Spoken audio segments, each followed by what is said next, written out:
My wife kept telling people we had no money, so I exposed our net worth. Look at me! I have so much money!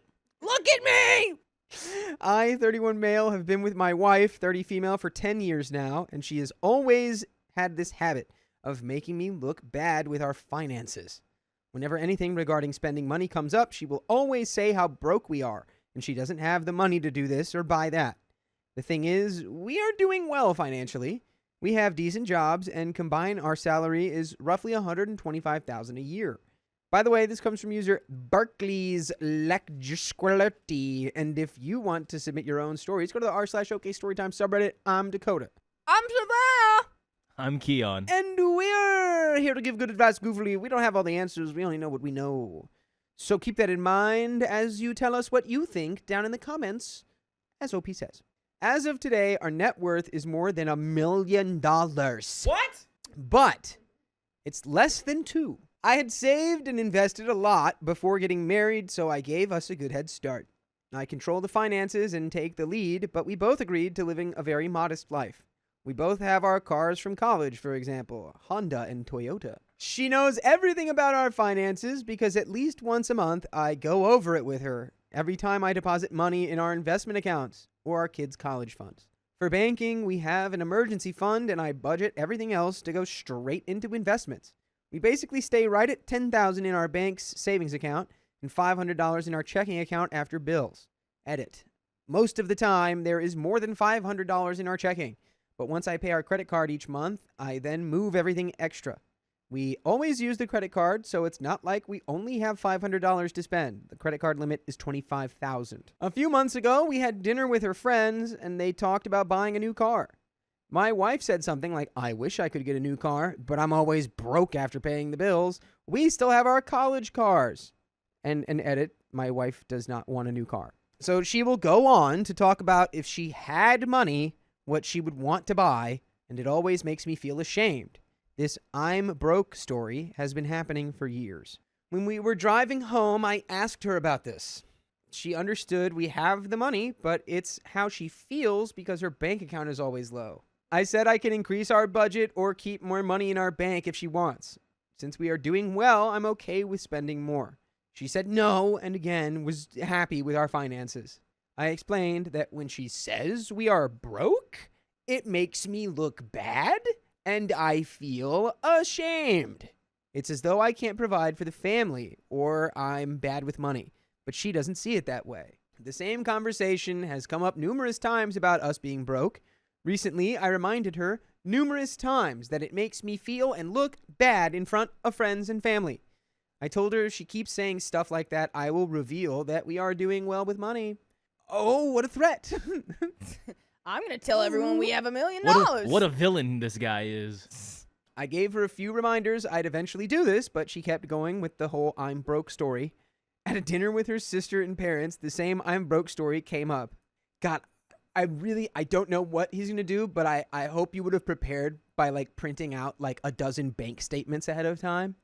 And then as she starts talking like, I'm broke, I get it, you just quietly stand up and start passing papers out to everyone, and then you just sit down silently. There you go. Look at the document I have placed in your laps. If you would kindly, I'll refer to the document I have laid before you. This will be exhibit. Here's my spreadsheet. This will be the only exhibit. It's exhibit A through Z. End of story.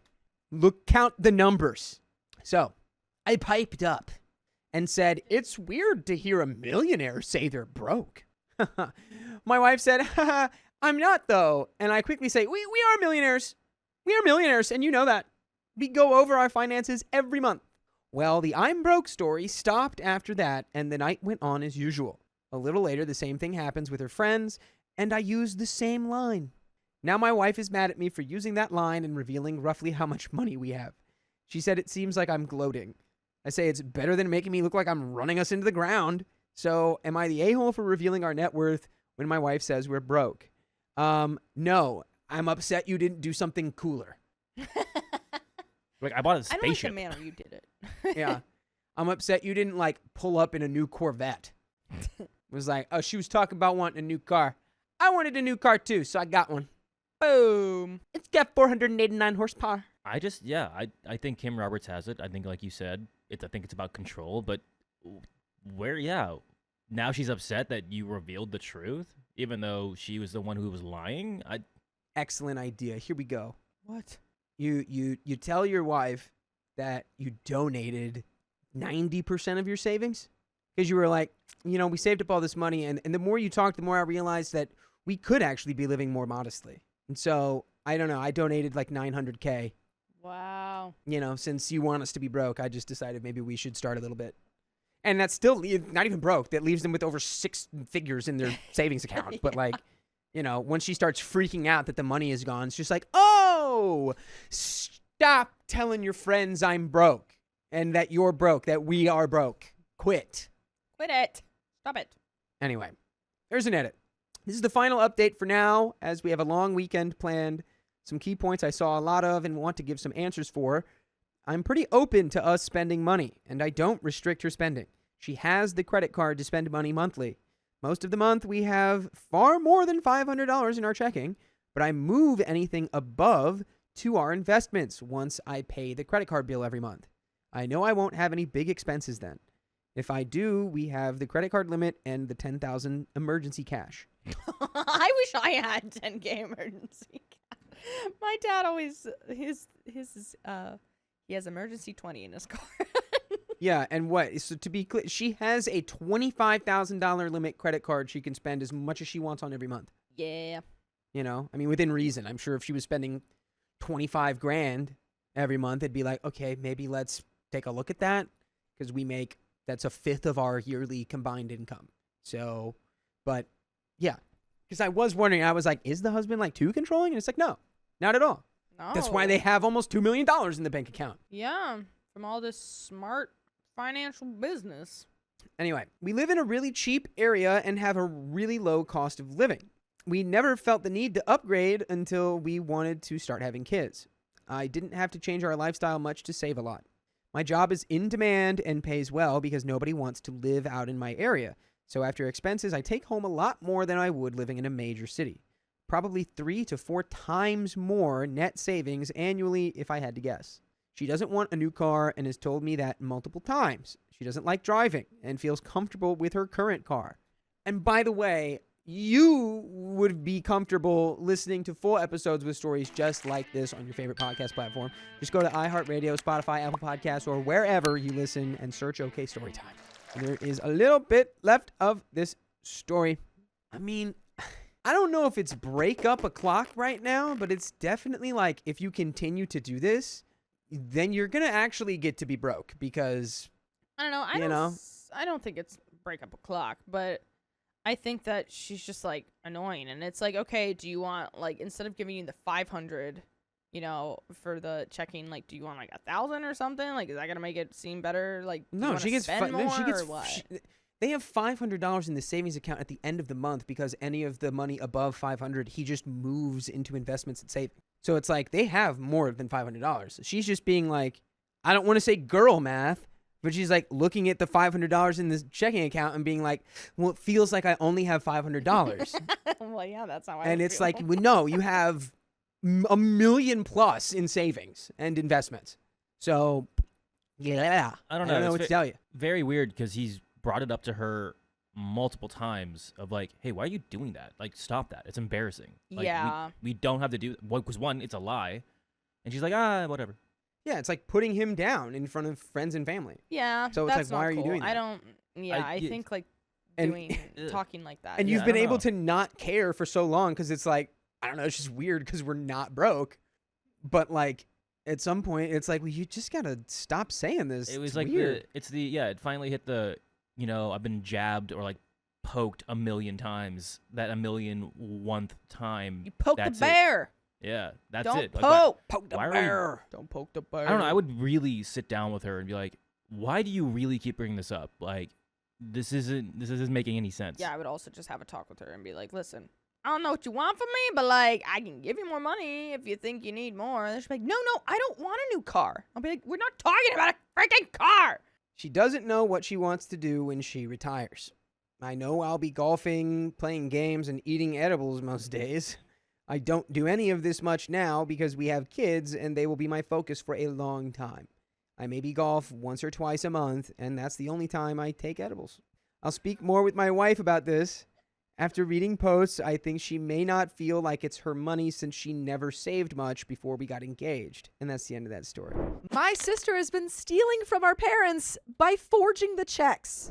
It is very complicated and it would take a while to explain it all, so I will try to stick with the basics. I work with my dad, and her boyfriend, who is the father of her children, works with us. Before work one morning, he noticed something odd in his account. So he went out to the office to check, and he was out there for a while. By the way, this comes from Mark Hayes 86, and if you want to submit your own stories, go to the r/OKStorytime subreddit. I'm Sophia. Oh, and I'm Mia. And I'm Dakota, and we have a very special guest today. And that is Mia Sampson. She's a wealth advisor and the director of marketing at Gerber Kawasaki Wealth and Investment Management. She specializes in working with professional women, entrepreneurs, and rising leaders, helping them take control of their finances with clarity, confidence, and a personalized plan. Welcome, Mia. Thank you for being here. Thank you for joining us. Thank you for having me. I'm excited to be here. And I'm excited to hear your thoughts. OP says he called up the bank to ask them to go back a few years, and he and the lady on the phone started noticing a lot of checks that looked forged. My sister has mastered her forgery skills over the years because she has been basically writing out checks to her boyfriend's account nonstop for as long back as 5 years. This includes months ago when my parents offered to get my niece a reliable car because her own parents claimed to be too broke to afford one. The car her boyfriend is driving to work once belonged to me. It's a Corolla with the exhaust hanging off that I sold to him for $1 so he could get back and forth from work. Rather than fix the exhaust in the past few years or just get a decent car, he has bought a new pair of Nikes almost every week.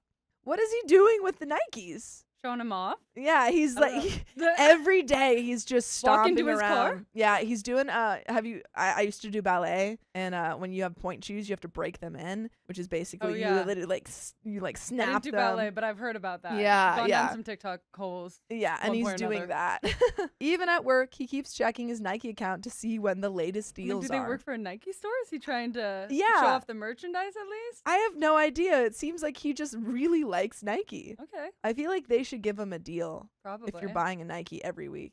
Oh, pause. Ah. She was in the wrong place, and that's my fault. That's Yeah. my bad. Setting me up for failure. They've got the B squad back here today. Even at work, he keeps checking his Nike account to see when the latest deals are, and he talks about how he's addicted to buying them. He, of course, has to spoil his daughter with a fresh pair of Nikes whenever she wants as well. Of course. Nike family. Yeah. Also, my niece needs a steak entree dinner every time so she can take 2 bites and then ask for dessert. What?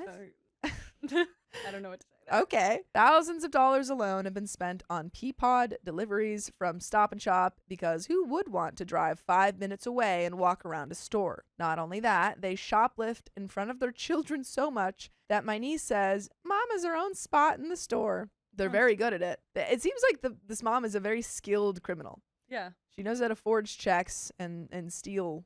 Is the spot Very like well. the area where she gets in trouble? Yeah, that's what I'm Right? wondering. Like, is it her spot where she steals or her spot Like where she's she got gets, one aisle Yeah. that she loves? She's like, oh, All they the always cereals. have the best. Because they once stole an AC from Walmart while we were on vacation? Why? Was it hot? And I was with them the entire time and didn't even know until we got to the car. They get in the car and they're like, drive, drive. How did they steal the brand new AC from Walmart in front of me and their children? Well, they forgot to scan it, of course, at self-checkout. I was happy to get out of there since it was the beginning of vacation and I didn't feel like getting arrested over an AC. Anyways, that's not even the beginning of it. However, it's already multiple paragraphs. I guess I'm writing this because this happened almost 2 weeks ago when he noticed his account. Yes, he feels stupid, but why should he? I asked him. Why should he expect his own daughter to be stealing blank checks from him every chance she could, even after he helps her with everything? I did reach out to her tonight, and the response was sickening. She not only attacked me for all my downfalls, but she basically takes no responsibility and acts like she is the victim. One line really stood out, as if it were in all caps. God forbid Dad part with his money. She's just a thief. She just wants to steal everyone's money. My parents have both worked hard, and when I was a kid, I didn't always spend time with my dad because he was working.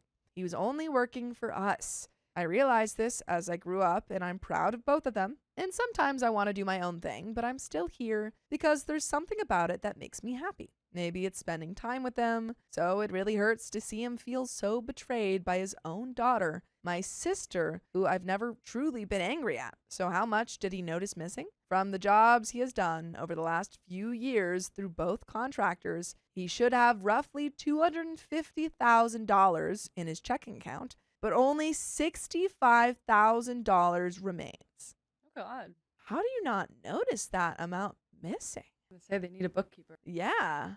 Oh, Mia, maybe bring the mic a little bit Yeah. closer. Whoop. And you can Perfect. kind of point it like right at you. Yeah. Yeah, you want to There? talk right into the top of the microphone there. Yeah. All right. Great. Perfect. You can say it again. Oh, they need a bookkeeper. They do. Also, she went into his savings account. No. He spent hours printing out as many fraudulent checks as he could notice in his account. So it's coming from yeah. business and personal? It seems so. Okay. It seems so. Okay, yeah, because from the job he's done over the last few years, from his checking and his savings account, but that's where all of his business money is going. Okay. He went through an entire pack of Xerox papers you get from Staples. He had 2 separate piles of checks he printed out, one for his checking account and one for his savings account. The checking account pile was double the size and heavy to pick up for a stack of papers. Combined, it was about 2 packs of Xerox papers. I am now blocked by my sister, even though I was trying to be the peacemaker. Her boyfriend won't answer either, who I've always considered like a brother. So it felt awkward to leave several angry voicemails on both their phones because I've never yelled at either of them, except maybe my sister when I was a kid. I even told him something like, maybe if you stopped buying Nikes every week, you could fix your car or even buy a new one. He was more upset about the fact that he drove to work that day only to leave 10 minutes later after we arrived. My dad said, "Are you involved in this?" And he said, "What? Why would I come to work if I was stealing money?" Well, he showed up when he wanted, sometimes 2 days a week, sometimes 3 days a week. Sometimes he came around noon, all while helping my sister by basically stealing blank checks from the work check whenever he got a chance. Oh, so he was very obviously lying in on Definitely. this. Yeah. I mean, they're not responding. No, so, yeah.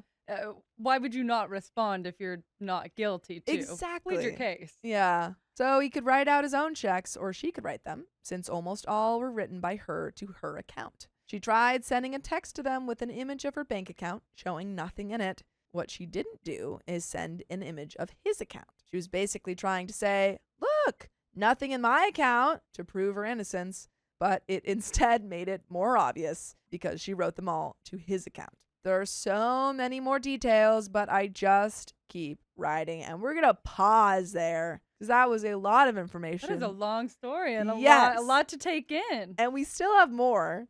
Okay. But it seems like right now we have Opie's father who has had a lot of money, like over 190,000 or so. Something Nearly like that. 200,000. Yeah, that amount of money stolen from his bank account. Do you have any advice about preventing that or what to do now? I mean, Yeah. once you figure out that Yeah. this money is coming out of the account, I'd say definitely step 1, freezing the account. Yes. Changing bank account number. Mhm. Maybe not keeping. If it sounds like it's physical checks that she's writing. Yeah, because it's the blank Which- checks that they're stealing from the company. Unfortunately, aren't that difficult to Yeah. forge. I mean, we think about you write your parents' signatures sometimes, to get onto a field trip when you're younger. Absolutely. It's not rocket science per Yeah. se. I not almost did that keeping- once, but then I felt so guilty that I stopped halfway through. But then the teacher came right when I stopped, and so she thought I was still doing it. I don't think I actually ever used my Yeah. parents' signature, but I used to brag to my mom a lot that hers was super easy. Yeah, my mom's is just scribble. Yeah, basically, It's my so mom's easy. is a C and a scribble. That's so my mom's. perfect. We have the same mom Yeah. and We'll we're find out. sisters. Yeah, I'd say freeze the accounts. You need to have a talk with the Yeah. sister and I mean her husband as well. Is he still showing Well, up to work? It boyfriend. sounds like Yeah, boyfriend. which is weird because he works there. So yeah, I feel he's like fired, right? I He's would gotta be hope fired. so. I would hope that he'd be fired. Accounts Yeah. are changed. Things are frozen. The bank Yeah. clearly knows about it. Yeah. Because they were talking to the bank. Yeah. So it's good that they're involved. Yeah. Yeah. I'd say those are the first steps, but trying to get them to admit fault even just in a family setting. Or why, an explanation Yeah. as to why. Like we could have Where are you given you a coming pay from? raise before you stole Was all it this just money. for the Nikes or was it for basic necessities? It was for the steak. It was for the steak, Yeah, of course. the niece Well, needs since steak it's for dinners. the steak. There have been a lot of times that I felt bad about not getting up for work. I have plenty of my own flaws. There have been times when I let my depression get the best of me, and I didn't go to work because I know he will forgive me, even though I know he's disappointed in me. Like I hinted at earlier, I've never really been sure if this is what I want to do. One thing I have never done, though, is take a blank check and write out whatever sum of money I feel like. Not once, not twice, not hundreds of times. They took so many that they seem confused about why they are even upset. Just money, right? I mean, he's making money. Why can't they have some? Maybe some weeks he didn't feel like $500 was enough for 3 days of work, so he steals a blank check. And my sister writes him an $800 check. In the same week, my sister will come over saying how broke she is, and they'll sympathize with her and write her out a check. By the way, you should sympathize with us and listen to full episodes of stories just like this. Just go to Spotify, Apple Podcasts, or iHeartRadio and search up OK Storytime. There is a little bit left to this story. Any final thoughts? Not yet. Yeah. Have you had No. any similar, in advising people about financials and stuff where they've dealt with family members or? I mean, definitely yeah. dealing with family members. Yeah. Not in the sense that they're necessarily stealing Sure. from their family members, but more so that they feel deserving. A child feels deserving of their parents' money. Yeah. A lot of times we see this in wealthier households, and trying to then meet with the children as well and Yeah. temper their expectations of what they deserve and what they work for. Mhm. I feel like my thoughts actually, now that I'm thinking back to the $500 not being enough for 3 days of work, seems like could have negotiated his salary Exactly. or pay Yeah. or maybe come into work a little bit more. Just so many other options. Yeah, It feels like this is just kind of their MO if they're stealing an AC right. for seemingly no reason at all. Definitely. Some people Yeah. just like the thrill of Yeah. the thrill of the hunt. I think that might be To them. go on for 5 years. Yeah. Yeah, it feels like it's kind of like maybe like a cultural thing in the, not a cultural, but like a learned behavior in the family. Yeah. Where it's like, oh, this Definitely. is just accepted. It's like you can steal from people, you can steal from places, and it's fine.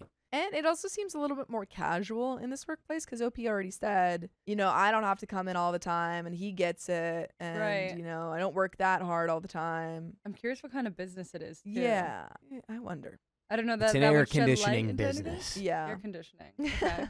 Steal ACs. My family, we swear a lot and can rant, but we have a sense of humor. So we started joking when he was going over all the forged checks in his account. And anytime Christmas rolled around, whether it was 2022, 21, 20, 19, my sister went on a big shopping spree. Those holidays, she got real busy forging those checks. Sometimes it was 2 days apart. A few were real ones written by my mom because she wants her grandchildren to have a good Christmas. That was nice and all, but why not just write out 3 other blank checks for yourself in the same week? The memo for those checks usually said, the girls, meaning my sister's kids. So it was nice to hear my dad joke again and say, oh, look, the girls need more money. Quick, get your checkbook out for the girls. Well, we don't exactly want to ruin either of their lives and get police involved, and they won't respond now, so I have no idea what to do. Any advice? I mean, again, I'd say go back to the freeze Yeah. accounts and the have conversations. Yeah. They don't want to get police involved, is what they said? Which is surprising to me,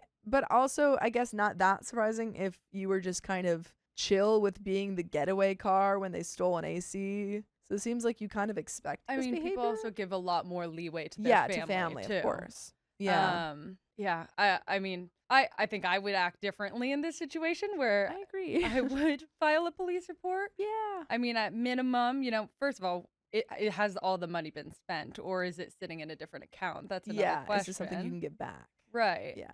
So it's not in her account. Is it in her husband's account? It is in another bank account under her name that she Yeah. didn't share with them. I did assume based on her behavior, it's all been spent. So But, I think theoretically they could get an agreement of them somehow paying the dad back. yeah. But still likely best to do a police report. I think if you actually want the money back, I think that is probably the best way to go about it. Yeah. Definitely. But that's the end of that story. I refuse to let my boyfriend travel with us because he will use his parents' money to pay for it. So, steal all of his parents' money and break up with them. Don't do that. Legally, don't do that. Legally. My 20 female friends from uni and I have been planning to go on a trip next March since the beginning of this year. Since 2 of my friends are bringing their partners along with them, I asked my boyfriend, 19 male, if he wanted to come under the condition that he earn the money himself to cover his expenses, including plane tickets and accommodations, which had come around to be about $5,000 Canadian dollars. If you get it from anywhere else, you didn't earn it. I want him to do a little lemonade stand. By the way, this comes from I Had a Chef moment.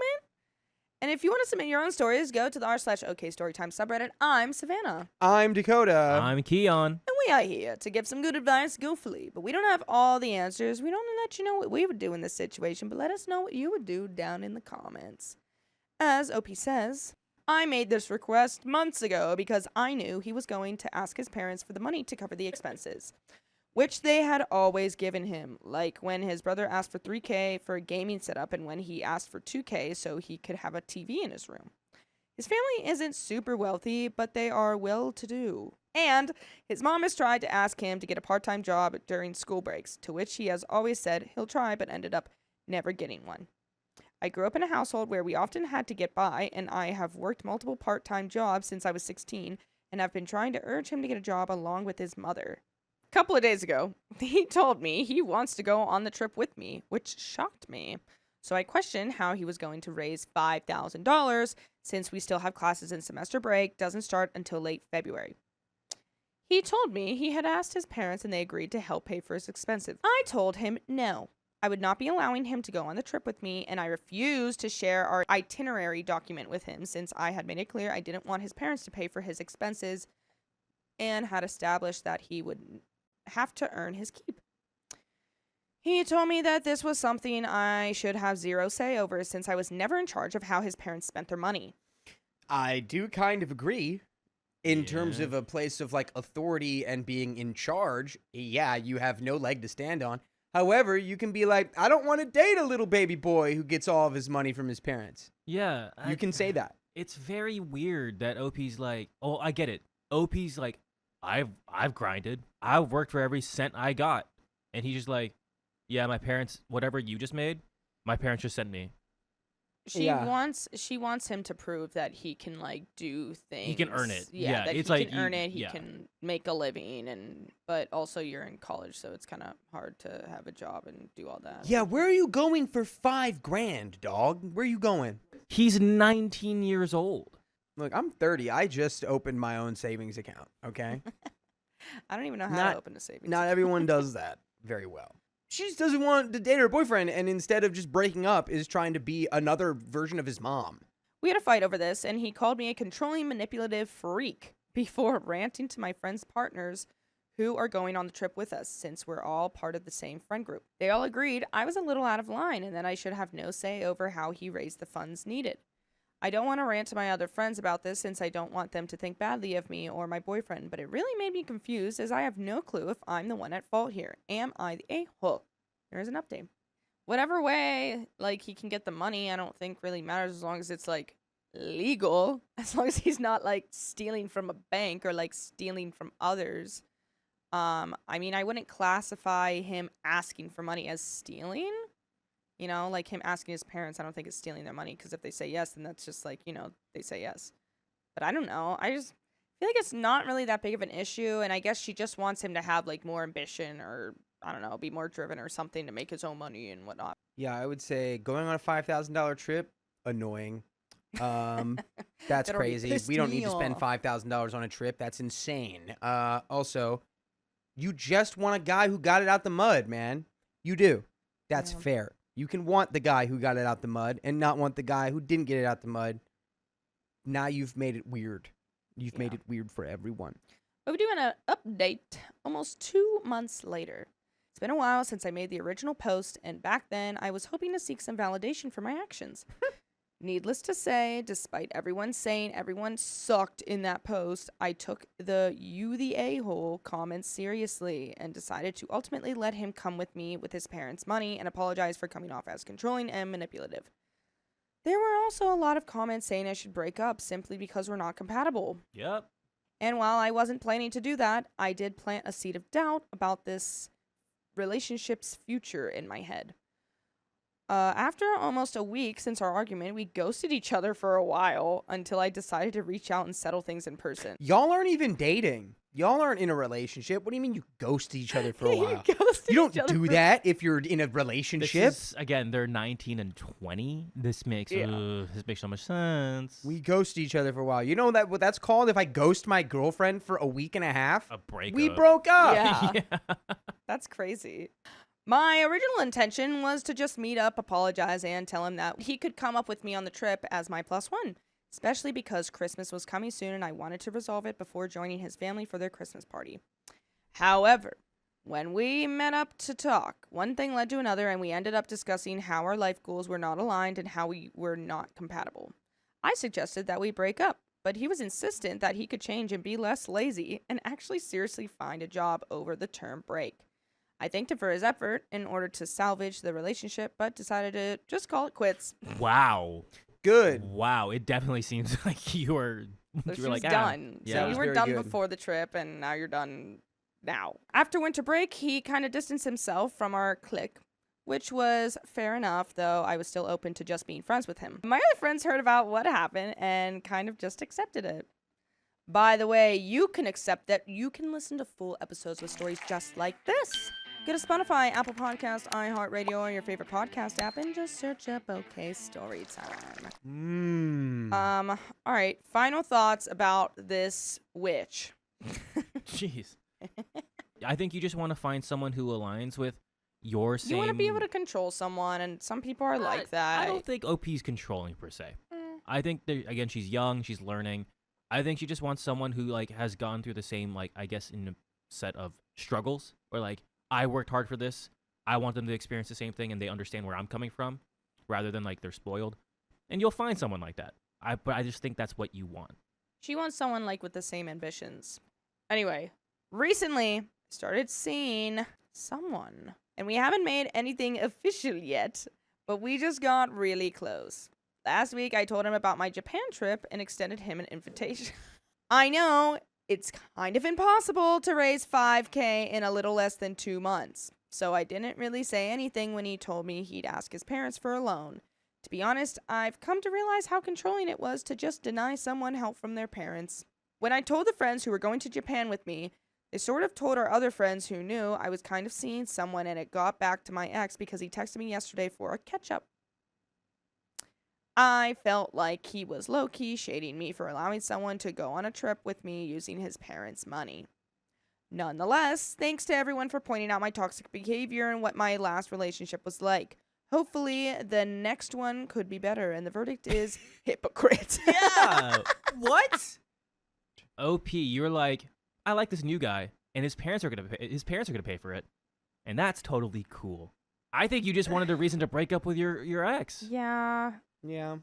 My husband makes 4 times my salary and still made me pay half the rent. Well, that's not fair. I'm 29 female and my husband is 30 male. We've been together since I was 20 and got married when I was 26. When we moved in together when I was 25, we were splitting our rent evenly. I was making $65,000 and he was making $80,000, and we live in a large US city. Didn't really make a huge difference in my budget versus his to split rent 50-50 for $2,600 a month rent. By the way, this comes from What Does This Mean Though? And if you want to submit your own stories, go to the r/OK Storytime subreddit. I'm Sophia. I'm Keon. And we're here to give good advice goofily, but we don't have all the answers. We only know what we do. So let us know what you would do in the comments. However, things have changed. I got pregnant a few months after we got married, which we were so happy about and wanted. I didn't want to not work, but I wanted to be home with our baby. So I found a full-time remote job in my field of work. The downside is I took a cut to my salary,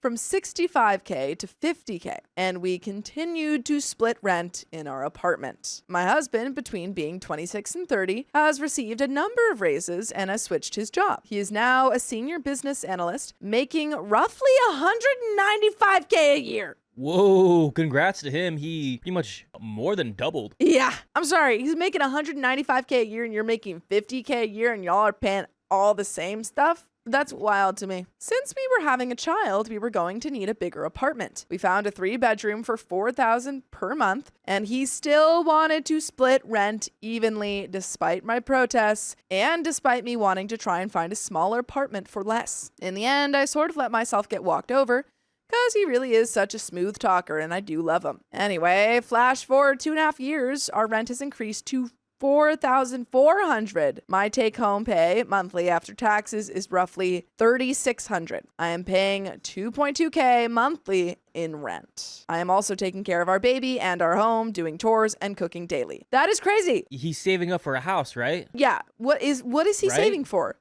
Right? He's saving up for a house, right? Y'all are married. You have a child. Why are you splitting rent like roommates? I don't understand. Yeah, very, very weird. So strange. Especially when, again, he makes quadruple what you make. Yes. Actually, he makes almost 4 times as much as you do. My husband works from 8 to 6, but typically doesn't get home until 7. I am burnt out. I barely have enough money per month to do things I enjoy. I feel like I'm financially struggling while my husband is living a life of luxury. Yes, he does take me out on dates and on vacation, but he doesn't seem to understand that that's not enough for me. I spoke to him 2 days ago very seriously, and when I asked about trying to split rent based on our income and pay an equal percentage of our income so that it's more fair than fully equal, his reaction stunned me. He asked me why having $1.6K extra a month wasn't enough for me. I told him I'm not saving anything. He told me I should spend less on extracurricular activities, which makes me laugh because what extracurricular activities? All I do is work, cook, clean, shop for the house, and raise our child. I told him I am basically working 2 full-time jobs at once and I need help. Then he asked me if I'm suggesting he pay me for being a mother, and that stunned me. That's crazy. This guy sucks. That's insane. I really hope you snap him out of this, because what kind of response is that? He's treating you like a business partner. Truly. It's definitely that work stays at work and home is home mentality, but it's definitely when he's at home, it seems like that's his work mentality too. Yeah. And that's not a good thing. It's so strange. You guys should be partners. Yes, you can have, separate finances, but there also should be shared finances, like shared finances that go towards rent or towards a house or towards the child. It shouldn't be, that's just so strange. I really had no response to that. Anyway, he told me that this is the lifestyle we agreed when we moved in together way back when. This was before you had a kid. And before you were married. However, he doesn't seem to understand, or rather does not want to understand. Now he's mad with me because he thinks I'm being selfish and has been acting cold to me these past few days. I'm getting the itch to apologize. Stop! No. Stop! Don't scratch the itch! And take it back like I always do, but I really feel I am right here. Am I the a-hole? And we've got an edit, but what do you think? Why are you an a-hole? An You're not a-hole an for a-hole. what? For literally asking, like, this is like a perfect question of, hey, I still go to work. You should, Yeah. you know what you should do? Hey, how about I stop working and take care of our kid full time because he needs it? Like, this isn't fair. This isn't fair to you. This is absolutely ridiculous. And yeah, we need some sort of mediator to step in, because I don't want you guys to have to divorce. Don't want that. You That's- have a child. He's probably also like, has anyone else in your family Yeah. know about this, or his like? Can we get someone? I think we need some sort of mediator to step in and say, whether that's a therapist or whether that is a family member, to say, dude, what are you doing? You guys are partners. That's your wife who's taking care of your baby. No, that's her. That's my babysitter. Yeah, that's my babysitter. Then my wife. Edit. I'm honestly overwhelmed and cannot reply to all of you, especially while I'm working, but I wanted to update some things here. I love my husband with all my heart, and it's heartbreaking for me to read these comments and realize that I'm being taken advantage of. I need to figure out the best way to approach this issue and solve it before it gets too far. I want to work this out, and the fear of being alone is haunting me. Yes, I did sign a prenup that was overseen by his family attorney. Sounds like this guy comes from a lot of money, and his Or- family are all little money grabbers. They go, no, don't touch our money. That's our money. I was gonna say, you didn't sign a prenup, but since you signed a prenup, Yeah.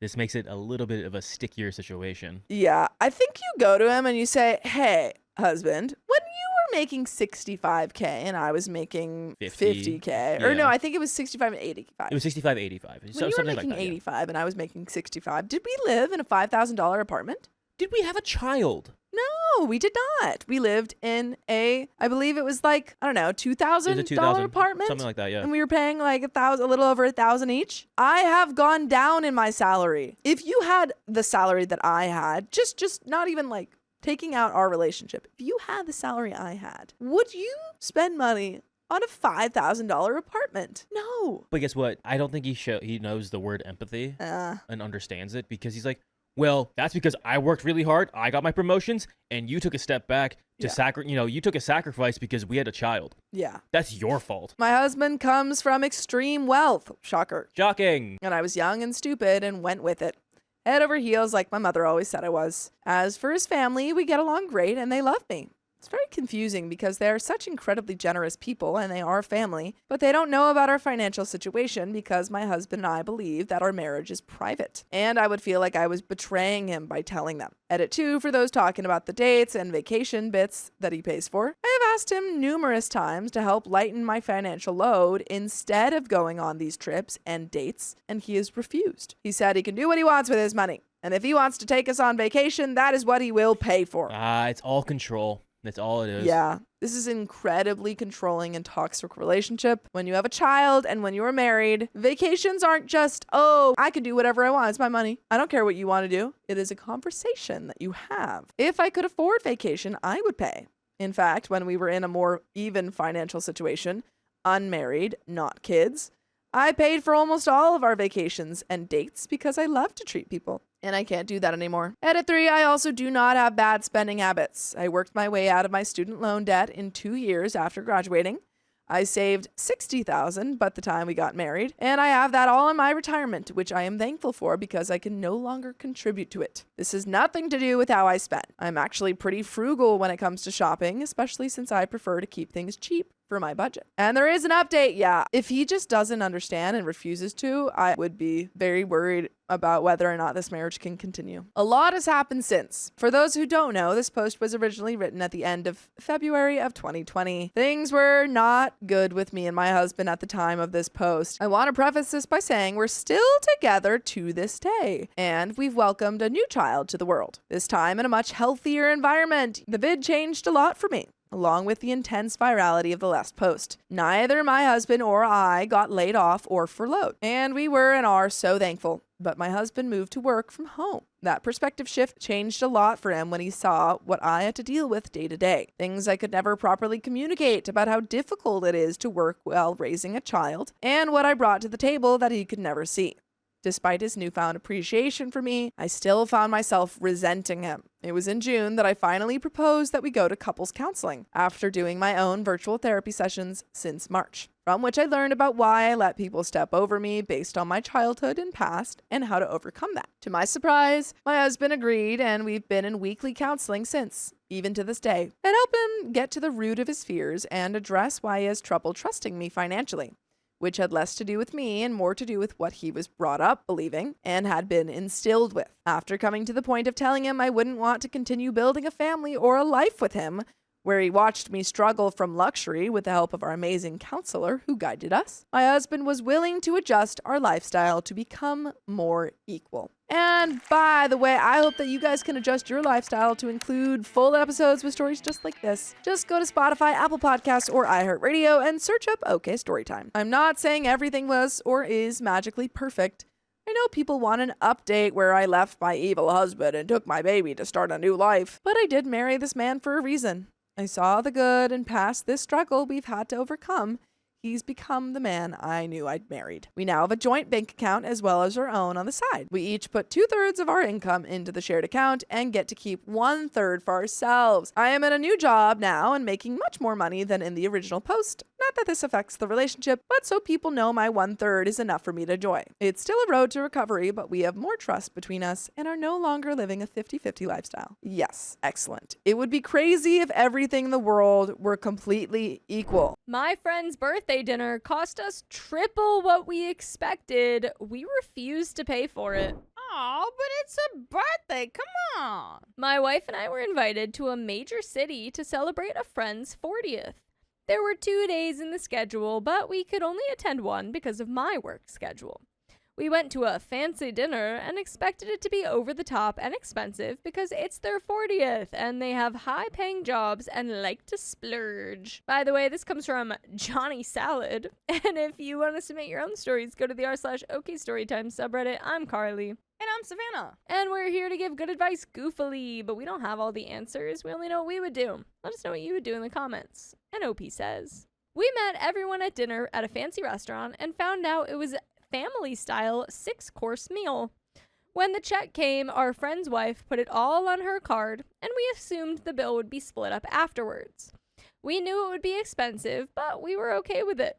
We went out for drinks after, slept at our hotel, and drove back the next day. Today, our friend's wife messages us that the total minus tax and gratuity split between the 13 of us was $540 per person. We figured on the high end we'd spend maybe half of that for both of us. We really thought more like $300 total for both of us based on the quality of the food. I'm pretty offended that it wasn't communicated ahead of time that this meal was going to be an effing mortgage payment. What do I do here? Edit 1 says, we expect to spend a lot of money going out with these friends. We have gone out several times where an evening cost us between $250 and $300 per couple, but never anything like $1,100 just for dinner. Edit 2, thanks everyone for the comments. This got a much bigger response than I thought it would. I want to respond to some common comments here. We truly did not expect the host to pay for dinner. Based on previous events and dinners with this group, we expected to pay for our own meal and drinks. When the bill came, the host, birthday boy's wife, grabbed the bill and paid it with her card. We were surprised that it looked like she was paying. But now, a couple of days later, she's sending out bills to the couples for their portion of an even split of the dinner.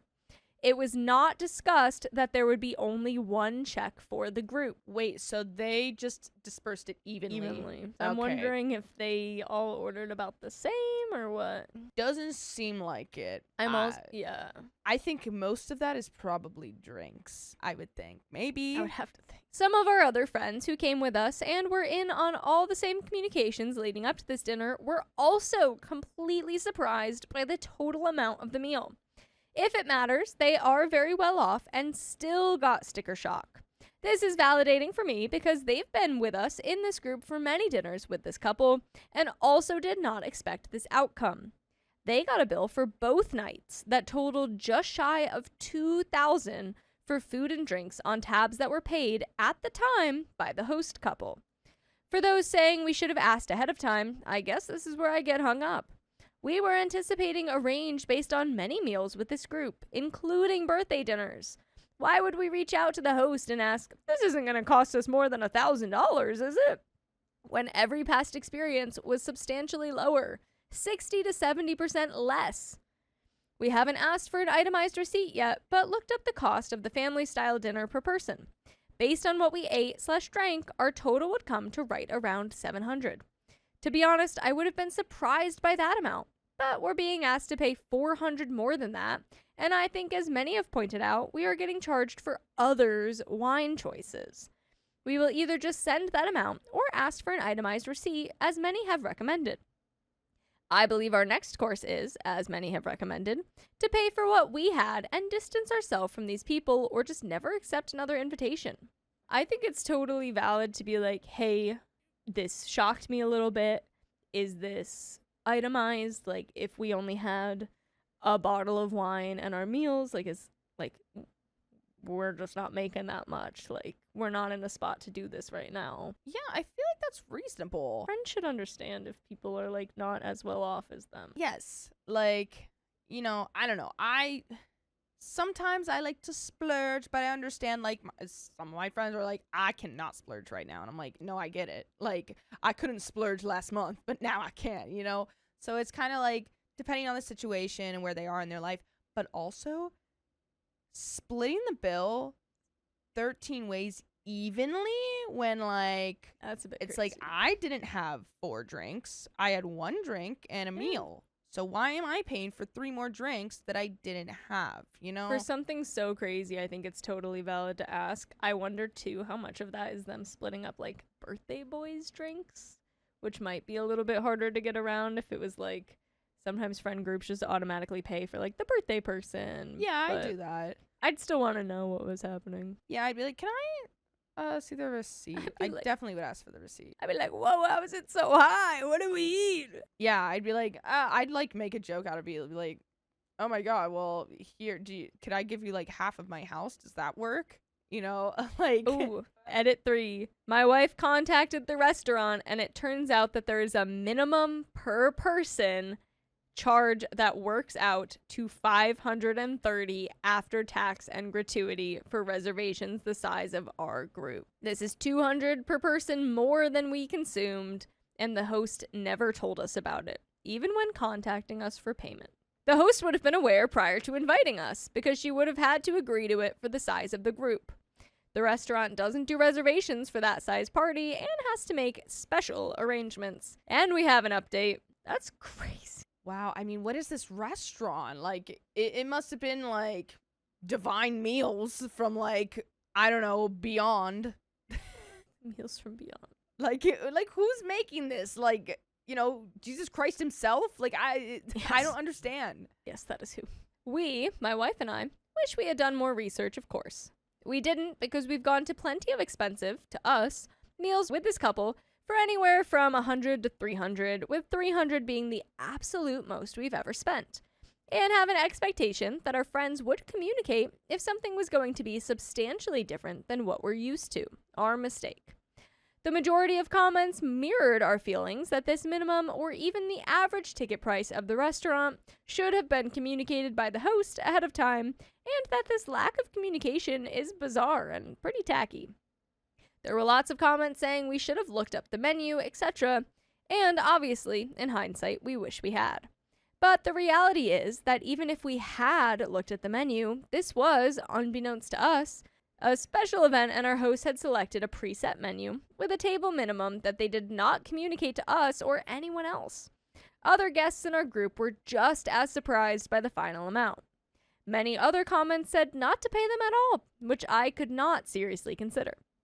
Even though I'm upset by the situation, I totally intended to pay our own way, just not to be stuck paying for other people's expensive tastes.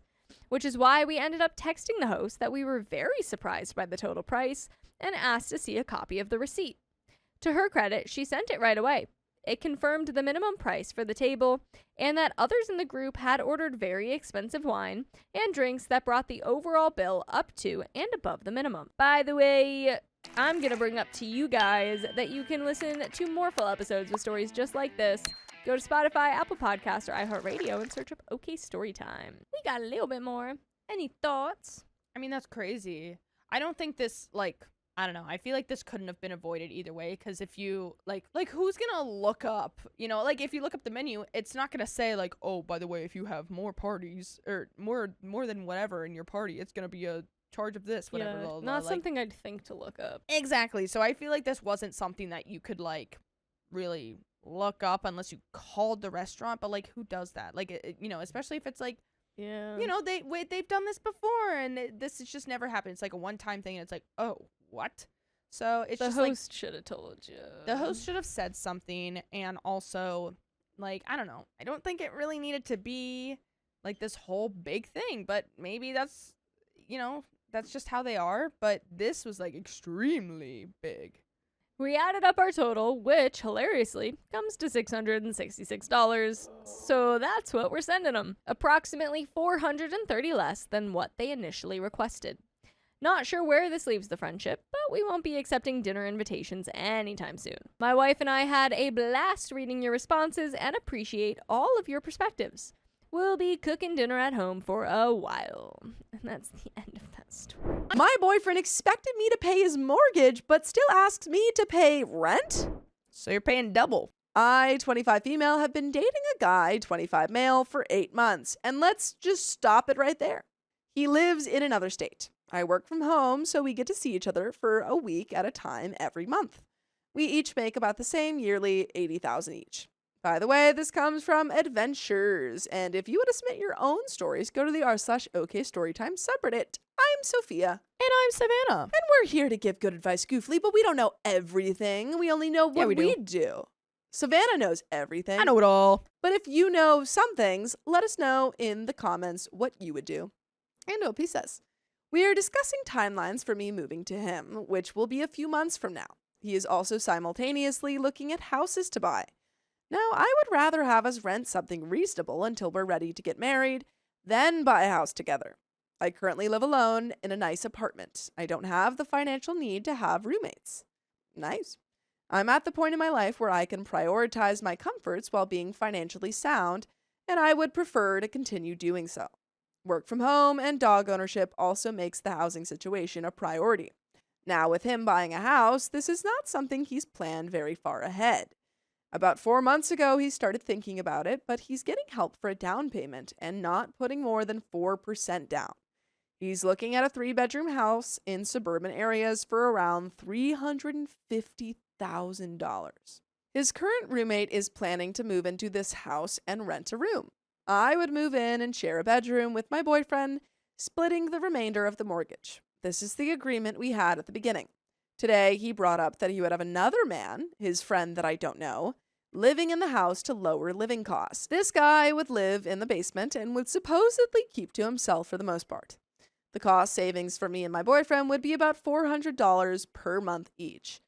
I made it clear that this is not worth it to me, as I do not want to live with another person I hardly know.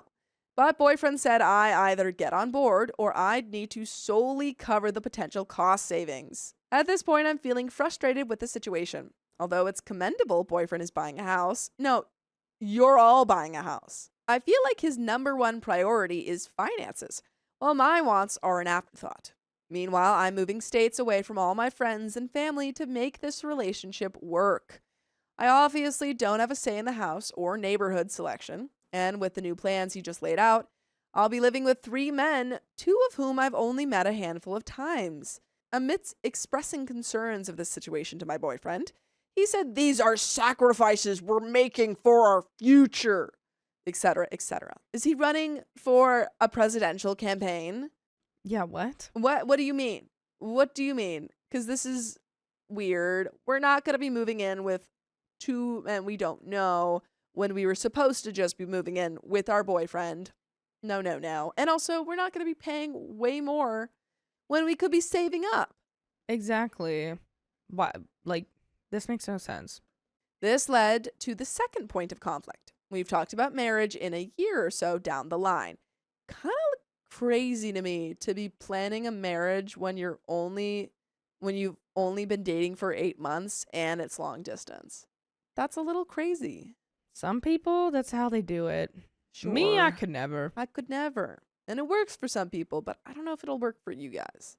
He believes that once we get married, we can just punt roommates out of the house, so it'll just be the 2 of us, and then we would split the mortgage. That's not how that works.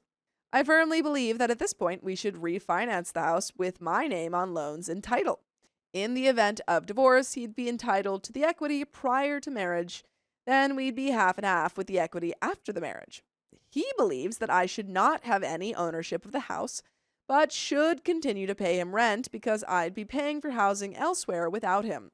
This is so crazy to me, because he says he wants to get married, but also doesn't want you to have any claim on the house that you're all going to be paying for?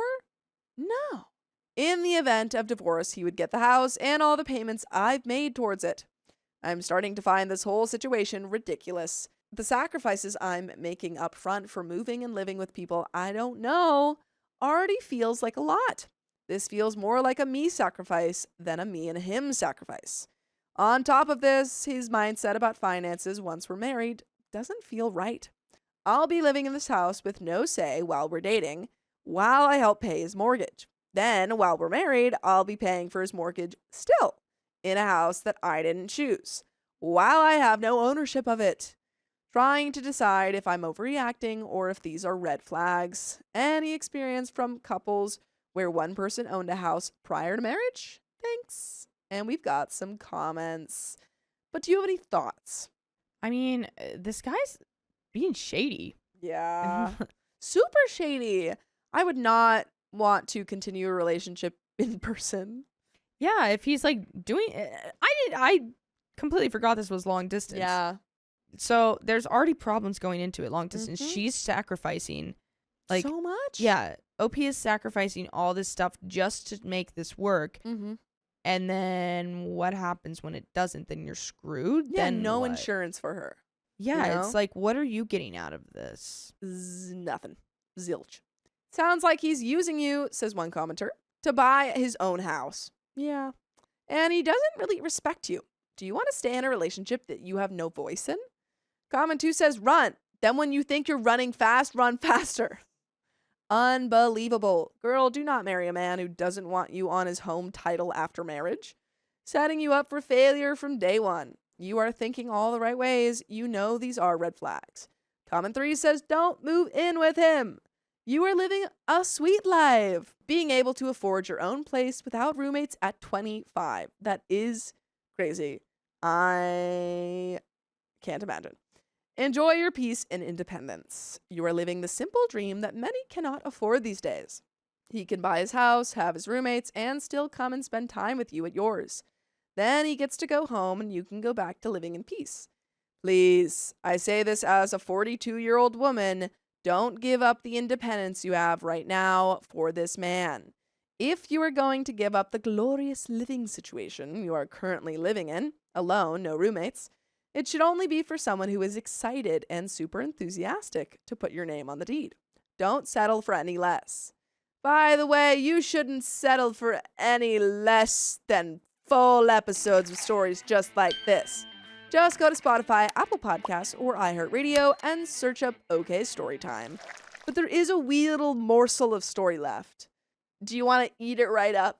Give me it. I want it. Or do you have any thoughts you want to give? This guy seems like he's sucky. Yeah. So I don't know. Don't move in. I would run for the hills. I feel like he doesn't even have everything planned out. No. And it seems like you're planning it more so. Yeah. And then also you're gonna get nothing out of it if like this ends up, in a complete disaster. So yeah. just sounds like it's not gonna be a good situation to put yourself in, OP. No siree. But let's read the end of the story. Comment 4 says you're giving up everything to follow a man who doesn't even attempt to make your opinion a forethought. You are 25. This is not the relationship for you. He absolutely couldn't care less what you want, what you need, or your comfort level. You need to really spend some time figuring out who you are and what you want from a life partner.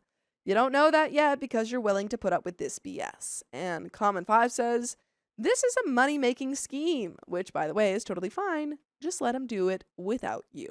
See if his attitude changes when you don't agree to live there. And that's the end of the story. I asked my girlfriend to pay for the sheets she ruined. She packed her bags instead. Tell her to pack the sheets too.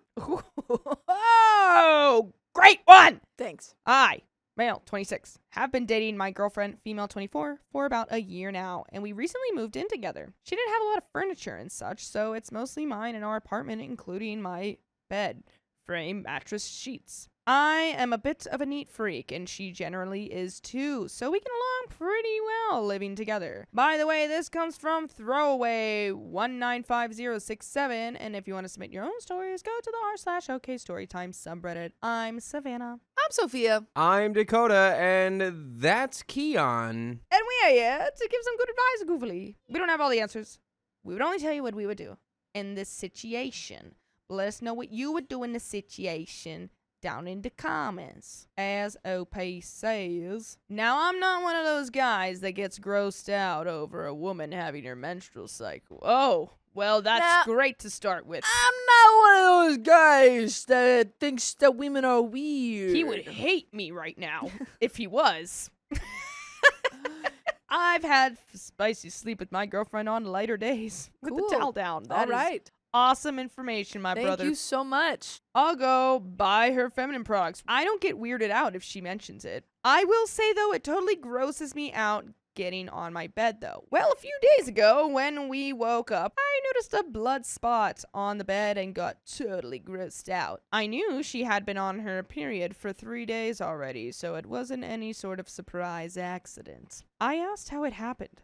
What do you mean how it happened? And she was upset, and she said she thought she didn't need to sleep with anything on. I told her that was absurd. Why would you go without wearing anything and get blood all over my bed? I told her that was irresponsible and that she needed to pay me for new sheets. She agreed to pay for new sheets, but got upset with me for getting angry and calling her irresponsible. She said that she likes to not wear anything when she can. She said she thought her flow was light and she wouldn't bleed overnight. She says I have no reason to be angry to talk down to her over something I don't experience. I said that she should have been more careful with where we sleep and that it was unhygienic. Am I the a-hole for getting upset and wanting her to pay? Verdict, he is the a-hole. I think you're all the a-hole. think you're both That's my a-holes. verdict. I think she's the a-hole for just thinking that, like you're It's on just your so period. silly. Just like be careful. I Yeah. guess. I What- mean, what did she do? She's like, now it's mine. It's claimed. I Yeah. claimed this. No, I've bled upon your sheets Yeah. and now I own them. and the thing is, I'm sure it's not like this is like what she said, light flow after like the third day. Day 3, you're going down, like you're de-escalating now, and there's like, I will also say, mhm. he said a spot of blood. Yeah, that's why I'm like, So I also think he's overreacting. yeah, I also Because think spot that. of blood, you don't have to throw out the whole sheet. You can wash that. It's not that hard. But Yeah. if it's consistent, like, what if he just washed his sheets and Mm. then it's like it's free flow night, and then It's free flow. Oh, there's an update. A lot of people seemed confused by what I said, not wearing anything. She was wearing her normal pajamas, just no menstrual products. She said since she's on birth control, she is very light on day 3 and doesn't ever bleed on the I'm sheets. so totally on her side. Yeah. You are totally unreasonable, OP. It still seems unreasonable to me to not have something for extra coverage just in case. Yeah, but it's also uncomfortable. I don't Yeah. know. To everyone saying to just wash the sheets, she did, but I just don't like the thought of it. Okay. Oh, you're Oh. so the a-hole. Yeah. your little Alright. baby You're boy. she washed the sheets and you're still complaining? Nah. You're the a-hole. Yeah, And take yeah. everything back that you said at the beginning of the story. I You, just don't feel comfortable. you do not support women. Second edit, I obviously see that I was a prick for being condescending towards her and not being sensitive to her embarrassment. I told her I was going to replace the sheets myself. She got upset again, saying she didn't want to financially burden me every time she could potentially have a leak and that washing them was good enough. I agree. I also agree. I agree think with you're that. being unreasonable. I told her I obviously just have a weird phobia with it I need to work on. I did ask her to wear products every night until she knows it's gone, and she called me ignorant and had no right to suggest how she handles her period. That's true. I agree. Do not tell me. She not accidentally tell got me. blood on your sheets and she washed them. Yeah. Yeah. OP. What if she told you how to, take a crap? What if she accidentally... Yeah. Huh? You trusted a fart a little too much. Okay, well, if she actually on your bed. Yeah. Kelsey just says period blood is a mix of blood, uterine lining, and secretion, so it's not the cleanest. I'm pretty sure. I'm gonna look that up because I like heard that it was the cleanest. So I Who'd you need hear it to- from? Your like, blood? No, period blood. My blood told me it's the cleanest. Anyway, she's coming to get her stuff to stay with her mom. So it feels pretty over. Wow. Way to ruin it, OP. Idiot. I'm sure Hmm. many of y'all will be happy to hear. Third edit. Yep, she says it's definitely over. I tried taking what some of you said about understanding that the flow fluctuates and all that, but she said the damage was done. Oh, update 2 the next day. I'm just going into it. After sleeping on it and talking to my friends and family, On the period blood? Huh? I'm still researching. I am definitely in the wrong here. I had no reason to be that grossed out and asked her to replace sheets when she washed them. I definitely had no right telling her she was irresponsible and how to manage her own body. By the way, I'll tell you how to manage your own time. you can go on over and listen to full episodes of stories just like these. Go to Spotify, Apple Podcasts, iHeartRadio, or your favorite podcast app, and just search OK Storytime. So I'm learning. Thank you. Chat, give me claps. That was good. I'm learning that it seems to be, I guess what I read a while ago is slightly untrue. It seems to be that it is no more unpure than other blood. So it is still, it's not So it's not just any blood. like it's not any It's not any cleaning, dirtier. not any. yeah, it's just just because where about it the same. comes from. yeah. But all of it comes from inside the body anyway, you know? Yeah. So what's the deal with that? It just says period blood is not dirty, toxic, or inherently cleaner than any other blood. It's just normal. Ming says he did all that disclaimer in the beginning only to take it all back. Yeah, he literally, I was like, but the funny thing is that the disclaimer was so stupid Yeah. that we called it out immediately. We're like, It's you the thing of idiot. like, I support women, Now I'm gonna but start I also this hate out women. with I saying love I love women. everything about women and their periods. Except when they're on their periods and they're women. I apologized to her sincerely and said she definitely deserved better than that. She agreed and is not taking me back, Good. which I deserve. This was my first time living with a woman and I effed up big time. Yeah, she bled you out. Ooh, she shedded you. She shed shores by the seashore. She shed your seashore by her By her bed sheets. By her bed Sure. sheets, sure. So true. Sure. Thanks to the people trying to give helpful advice, and thanks to the sub for showing me how awful I acted. I'm going to take in all of this moving forward. I shouldn't have ever seen my apartment as still my apartment when she moved in. That was awful of me, too.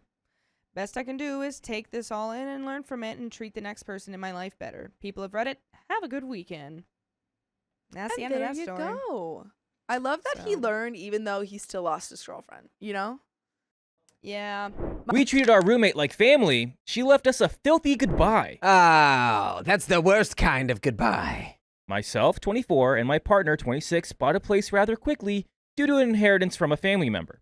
We had spoken to our roommate, 24, prior to this about how we think we're ready to live on our own without a roommate, but that we were going to renew our lease for another year to save up money. By the way, this comes from user Sunny Meadows, and if you want to submit your own stories, go to the r/OKStorytime subreddit. I'm Keon, I'm Dakota. and we're here to give good advice goofily. We're just Yeah. goofy guys giving you goofily advice. Wow. So we don't know what, we don't know all the things. No. We only know what we do, so let's know what you do in the comments, please. I literally learned this year that a 401k doesn't mean that it has $401,000. I thought that was just the target you were trying to save up to retire. Yeah, wait until you bring up who plays the Human Torch in the Fantastic Four movies. Johnny Storm. No, Chris Evans. We're both right. Of course, we weren't anticipating that my grandfather was going to pass, and that I was even going to inherit money to get us what we needed for hopefully a forever home. As soon as we came back, we were open and explained everything to our roommate, and a week later, we acquired keys to a place. Home hunting kept me from grieving. This matters later on. We told them they can stay with us for a year because we kind of went back on our word and thought we were doing a good thing. Especially because we saw this person as family and knew we could depend on them. We were wrong. This is an interesting start because I don't know who's right or wrong yet. So we cut them a nice deal with only charging them $300 plus utilities so they could save up to get a new apartment. This was to help with the HOA fee while we were saving up for lovely homeowner responsibilities. Okay, so now I know that OP is fine. OP is great. OP, you've done nothing wrong. You just gave this guy $300 a month rent. That's pretty cool. Good friend, good family. Leading up to the move, something changed. He needed to be reminded to, clean up after himself sometimes. We counted this as them just forgetting and getting distracted by work or being tired. When we'd ask, normally there'd be no questions asked, and they'd do it. For context, this was their first time living away from home aside from college. Moving day came, and instead of helping us, they last minute told us they were going to a theme park preview with friends. Despite being told when moving day was and us talking about packing on top of all of this being on a shared calendar. Myself, my partner, and our friend loaded the truck with the help of my partner's 2 family members, and us last minute packing the living room as we thought we'd have help, but we received none. This person took their stuff from their room, and by that, I mean their bed frame, and left us with everything else. By the way, not even packed, we did that for them. They came back after everything was moved to the new place, and of course arrived once my partner's family left, and just 3 of us remained finally eating a meal. Told us all about how much fun they had while we spent hours getting stuff onto the truck and moving into the house. We had an adult conversation with them after our friend left about how we valued them as a friend. But we were upset about how it felt awful to be left alone to do everything and then coming in to tell us how they had fun, like a slap in the face. Come to find out, my partner had a conversation with our roommate about how once this moving stuff is over, I was probably going to crash because I hadn't even thought about my grandfather since we came back to the state. They went on to say about how my grandfather's passing reminded them that their grandfather was going to pass away soon. Hate to speak ill, but he's still very much alive, nearly 10 months later, and how it got her down. I was a little peeved, but told her that she should tell us these things instead of leaving us in the dark so we wouldn't think she's just leaving us and being a knucklehead. She made some empty promises and we told her we wanted to make this place her home too, even if it was going to be for a short while. To summarize, shortly after, we had an incident with the upstairs neighbor leaking into our place, and it was pretty bad. We got some walls taken out, and while this was happening, my physical condition worsened significantly, and I spent a week out of work leading to a hospital visit. Oh, jeez. Crazy how it had only been 3 months living there. We told them about the issues and kept an open communication. While I was home, I basically went crazy, and I felt so cooped up I nearly unpacked our living room and then had to halt it once the leak happened. Despite knowing my physical limitations and me also picking up crazy late hours, she, our friend, began leaving more and more of a mess around the house. At first, we'd clean up after her because we were limited on silverware and dishes as the stuff we had came from were from my partner and myself when we lived alone, separately. Then at some point, we stopped cleaning up after them and just ate at work because it was easier than cooking at home. 3 months has passed, and the kitchen was a wreck. We were afraid to cook, and we could never find clean dishes, and we didn't want to clean an entire sink full of dishes or clean out a dishwasher we had never used. Now, we were still kind of talking, but eventually grew distant because my partner was working midday, and I would be working until 3 in the morning, and the roommate would work early mornings. During this time, they were feeding our 2 cats their dinner, since my cat is on a strict schedule because he tends to get a little hangry towards his sister if he isn't getting 2 meals a day. This was very nice of them to do, and we cannot thank them enough. However, we began losing trust in them after we found out they were feeding my partner's cats, who is allergic to poultry food with eggs, and while we were away for my grandfather's funeral. Fast forward to this month, where my partner and I were discussing what we need to discuss when asking them when they're going to be moving out. They had until April 1st, but we said they can move out whenever, just that we need a heads up by 30 days so we can budget accordingly and know we were on the same page on how we like the place left. Well, your problem here is that this could now all just be an elaborate April Fool's prank from you or them, so you needed to pick a different date for the move out. You need a specific effing date. Don't give them the, yeah, you can pick your day. Or, we're going to be lenient. I feel like at this point where everything's on just bad terms, have a specific date that, like, hey, we need you out by now. We helped you save money for this amount of time. Yeah. You should be well off to at least get something for yourself. I think we did you a grace. If you're going out of your way to feed my animal food it's allergic to, then you're done right away. You're done immediately. We got beef. Or if they're allergic to beef, we're not cool. This didn't happen, as they told me while I asked them to go on a Walmart run with me a day prior to myself and my partner leaving for a vacation, that they were informed about 2 weeks prior. It was out of nowhere. I simply asked, hey, do you want to go to Walmart with me? And they said, I guess I can. I am moving out on a Wednesday, so I should probably keep packing. Like, dog. What? You know what? I wouldn't even complain. At this point, like, it does suck. Yeah. But at this point, you just say, okay. You just go, yep, glad you're leaving. Okay. I'm just glad you're going to be out of here. Just make sure you keep it clean and get everything you need ready to go. Make sure you get out of here. I asked her if she was still going to intend on paying February rent, as we weren't given much notice. I had to then explain how rent was working after she had told me she just paid for February, and keeping in mind if she had any questions, I wouldn't have been afraid to answer them sooner. I texted my partner and they had no idea what I was talking about. So I found out through a half thought through Oh yeah, by the way, keeping in mind my partner and I were going to be gone on a vacation on Wednesday, leading us to assume we were just going to end up finding out the day of through a text. Giving them the benefit of the doubt, which you shouldn't, that they claimed they heard about this 2 days ago from their friend that they were getting keys to a new place. Yet, she didn't think to even text us or keep us informed that she found a place so we can discuss next steps. As soon as my partner came home, we went to eat and we were thinking of points in a discussion to have on how we'd like the place left. Just say clean. Clean. Come to find she was asleep when we got home, and we were like, okay. So we laid out the ground rules before we were fully moved in, so hopefully she'd respect that, right? No. We're fools. We are fools. And at this point, yes, you keep giving, you're pushing the goalpost for them. Yeah. Yeah, it's not even that.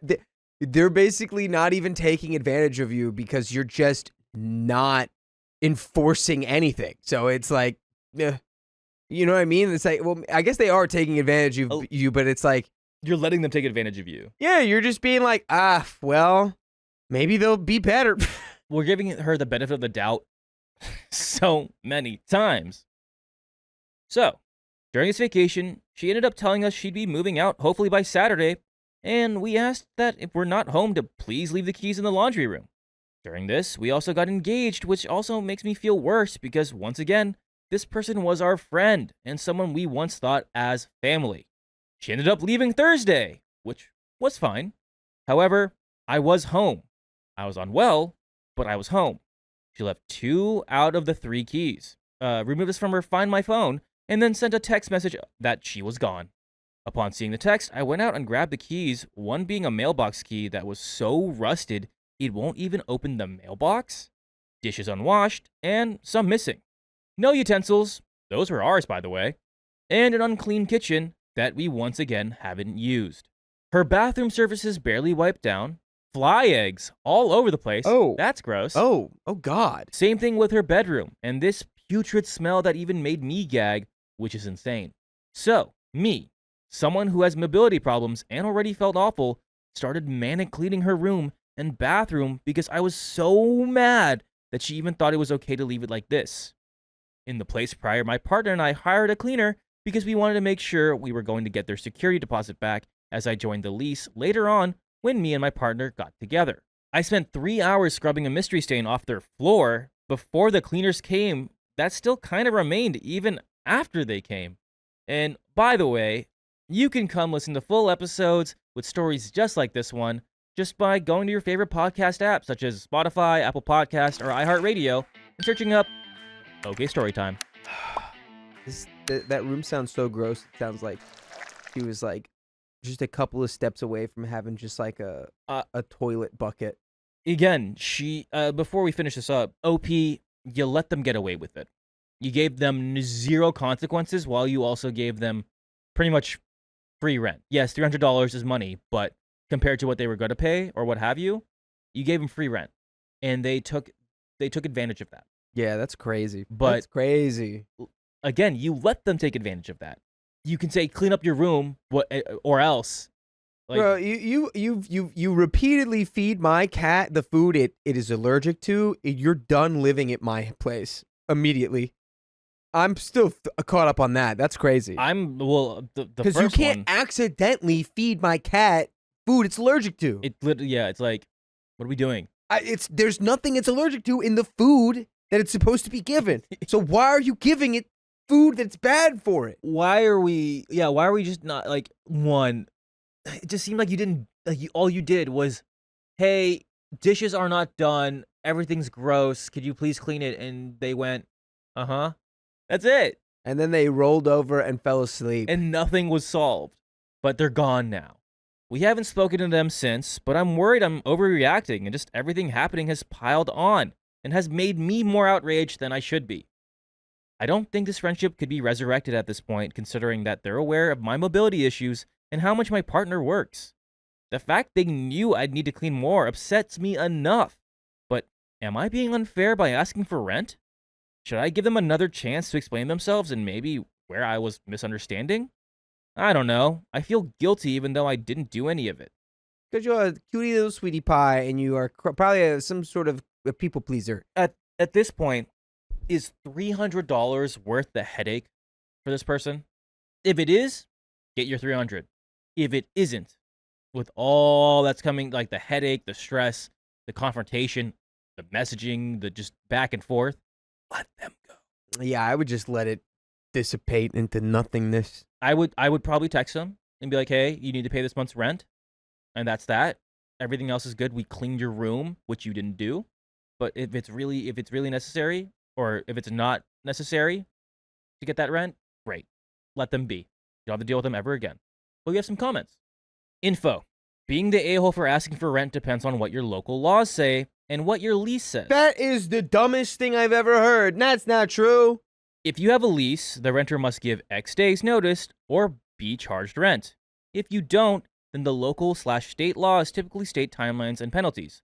If 2 days notice is the limit by lease or law, then you're the a-hole. If not, then not the a-hole. Okay, Dr. Frickin' lawyer. Okay, Dr. Lease, Dr. Rent. OP replies with, I own the place.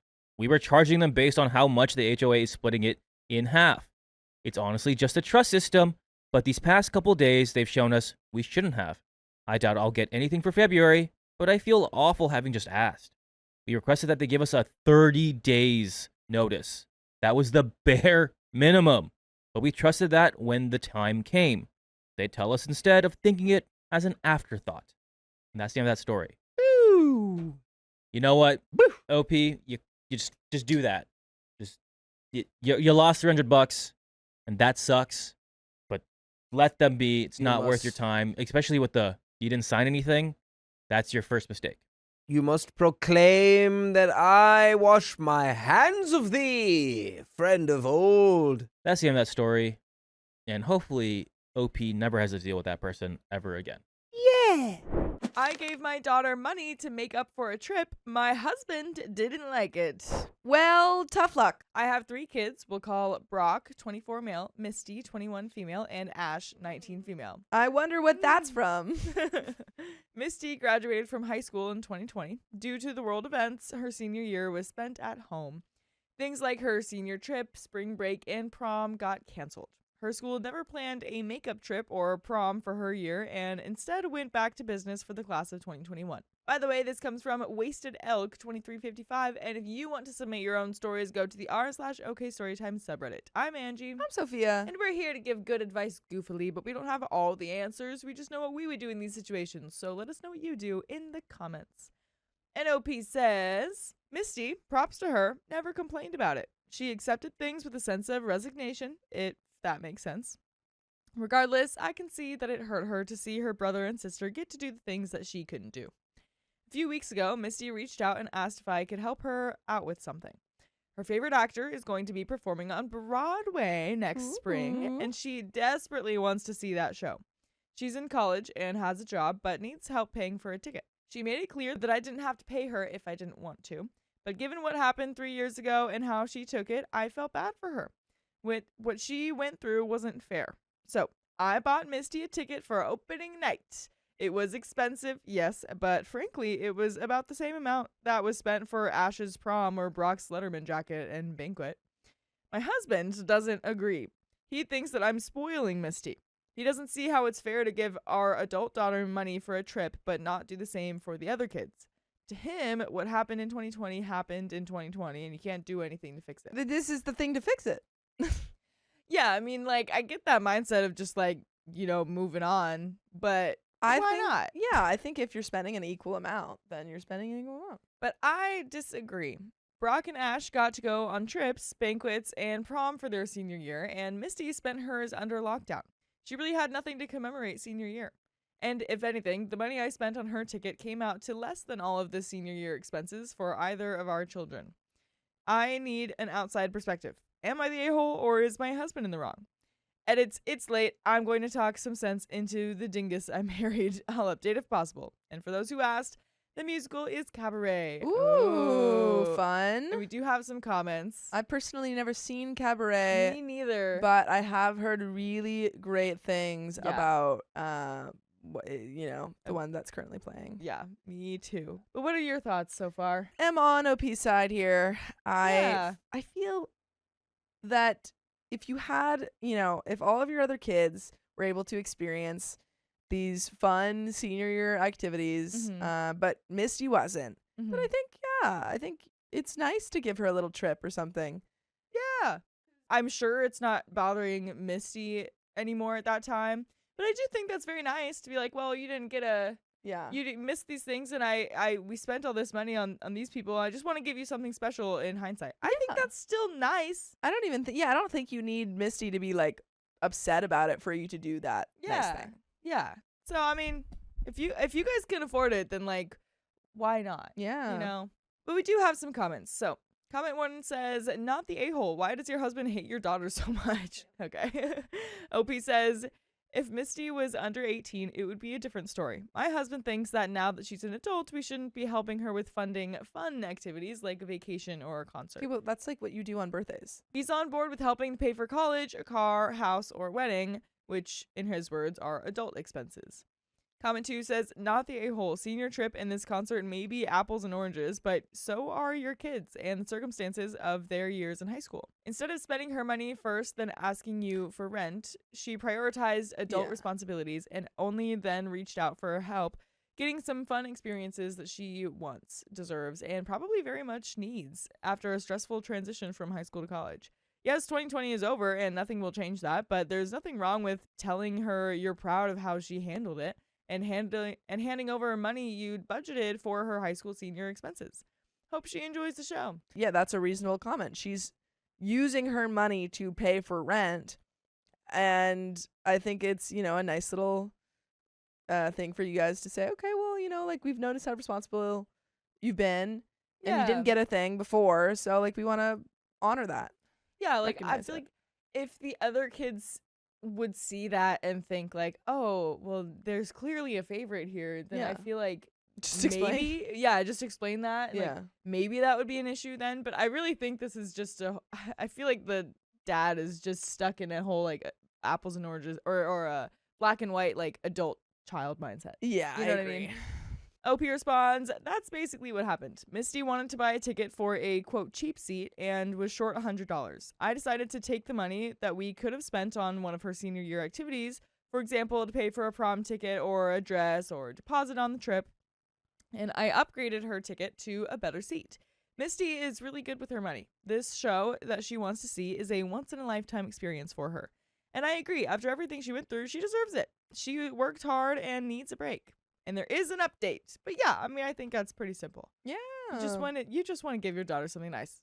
I think his point of, oh, she's an adult, we don't give her any fun things anymore. It's like, that's not true. Yeah, because she's also not like paying for the whole trip or the whole Yeah. ticket. Like it's literally just the flight. That's all. I think he's being a little silly. Yeah. But we do have an update. It's been a few weeks, and I'm happy to say progress was made. I sat my husband down for a talk. Mainly, I wanted to know why he thought I was spoiling Misty and why he was gung-ho about treating our other 2 kids the same. I may have also chewed him out for acting like missing senior year was no big deal because he didn't see how much his daughter looked hurt during Ash's year. And that just because his family cut him off at 18, doesn't mean that he can repeat the cycle again for his own children after spending 25 years trying to prove that he is a better parent than they were. This is an interesting piece of lore here. Whoa, it all goes back to his parenting. I hate to admit it, but it boiled down to poor communication. My husband just assumed that we were giving Misty money to go somewhere on spring break when we've never done it with our other 2 kids. We told our kids when they were starting college that while we're happy to help them with whatever expenses they will need, we aren't going to fund any activities that will involve binge drinking or acting like a jackbutt. For example, spring break. I grew up in South Texas. I know that environment. My husband told me while he isn't upset about how much I spent, he wished that I had talked to him about it first since we share finances. That's fair. That is fair. Now here's where I effed up. I said in my original post that I sent money to Misty. I actually purchased a ticket for her. Knowing how quickly tickets go, I went on the ticket website and just bought one for her. She originally wanted to get a mezzanine seat towards the back for $160. I saw some available orchestra seats that were closer to the stage for twice the amount. So I told Misty not to worry about it, and I went and purchased her a better seat in the first row behind some tables. The total came out to about $350. My husband and I talked it over, and we made up. We're going to better work on our communication skills moving forward and be more transparent with our finances. Now here's the big update. Misty came home from college for Thanksgiving. We sat her down at the kitchen table. I had the spreadsheets detailing the amount that we spent for Brock and Ash's senior years and the average. We told Misty that we're sorry we never did anything to make up for her lost year. By the way, you can make up for losing stuff by listening to full episodes with stories just like this one on Spotify, iHeartRadio, Apple Podcasts, or your favorite podcast app. Just search OK Storytime. Lose your car keys? Yeah. Come watch. Yeah. Come watch us. Whatever you lose, Mhm. you'll make it up by listening to these stories. It's true. There is a little bit more to the story. We told her that we had a budget for her. What does she want to do? Misty decided that she wanted to do two things. The first is to use part of the money to spend spring break in New York. This coincides with seeing Cabaret. Her two best friends attend college in New York, so her plan is to take a train. We live in Boston, so it's a 4-hour Amtrak ride, and spend the week at her friend's dorm. My husband and I are planning a couple of excursions for them, like dinner and a nice restaurant. But this is all going to take time put together. Misty would also like to use whatever is left to buy a moped. All in all, this turned out really well. Misty is ecstatic about seeing Cabaret. This will be her first Broadway show and her first solo trip. We haven't seen her this happy in a long time. Aw. And that's the end of that story. Lovely. Lovely. Perfect. Good for you, That's Misty. great. Yeah. Yeah, see? Communication with your husband. Communication with Cabaret. Misty. Yeah, Cabaret. Everything can be solved with a little Mhm. cabaret. So true. Communication, college, Yep. cabaret. Lose your keys, cabaret.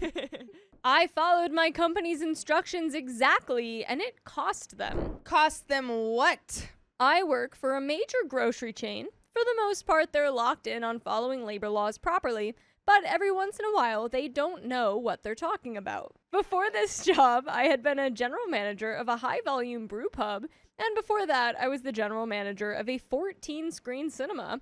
So I also know labor laws pretty well, as both my previous jobs were drowning in employee relations. By the way, this comes from Seth and Beans, and if you want to submit your own stories, go to the r/OK Storytime subreddit. I'm Carly. I'm Savannah. And we're here to give good advice goofily, but we don't have all the answers. We only know what we would do. Let us know what you would do in the comments. And OP says, a while back, we had a mandatory training for leadership about proper call-out procedures for our teams.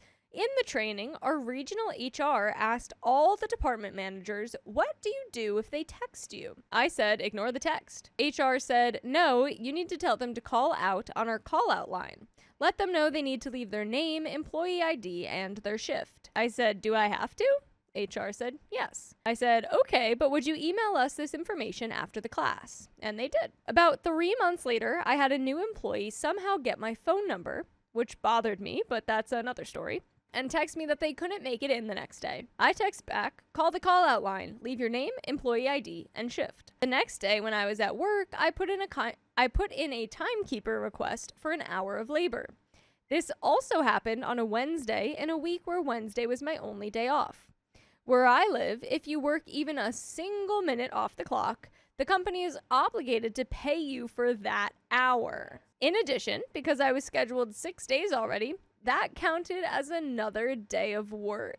So my entire Sunday shift was time and a half, as it was 7 days in a row during the full Monday through Sunday work week. About a week later, I was called into HR to discuss what they claimed was me abusing the system, and they wanted to write me up for it because that one text message resulted in $200 of extra money on my paycheck. $40 an hour wage, so 8 hours a time. So 8 hours at time and a half is $160 plus the $40 on Wednesday. I let them know they were the ones that told me to work on my time off, and that if they wanted to punish me for it, they could see me in court, and they'd pay a heck of a lot more. I then reminded them of the email they sent telling us in detail what we were to do if an employee texted us to call out. I told them that I value my work-life balance, and even a minute of work is still work, and I expect to be paid for each moment of the work that I do. They said, okay, I'll have to call the director of HR and discuss this, but we'll get back to you. And by the way, you can always get back to watching more full episodes with stories just like this. Just go to Spotify, Apple Podcasts, or iHeartRadio and search up OK Storytime. We've got a little bit left. I love a good malicious compliance story. Yeah. It's like you told me what to do. I did what you did, and now you're mad? Dude, what? Like, I don't know what you want from me then. So what should I do? Should I just ignore? Like, I told you I was going to ignore it. You told me no. So guess what? I didn't. Now you're like, oh, now we have to pay you for your time? Yeah. That's how it works, buddy. Thanks, Purple Stinks. Trader. Thanks, Purple, for the $5. Purple Trader. They never got back to me.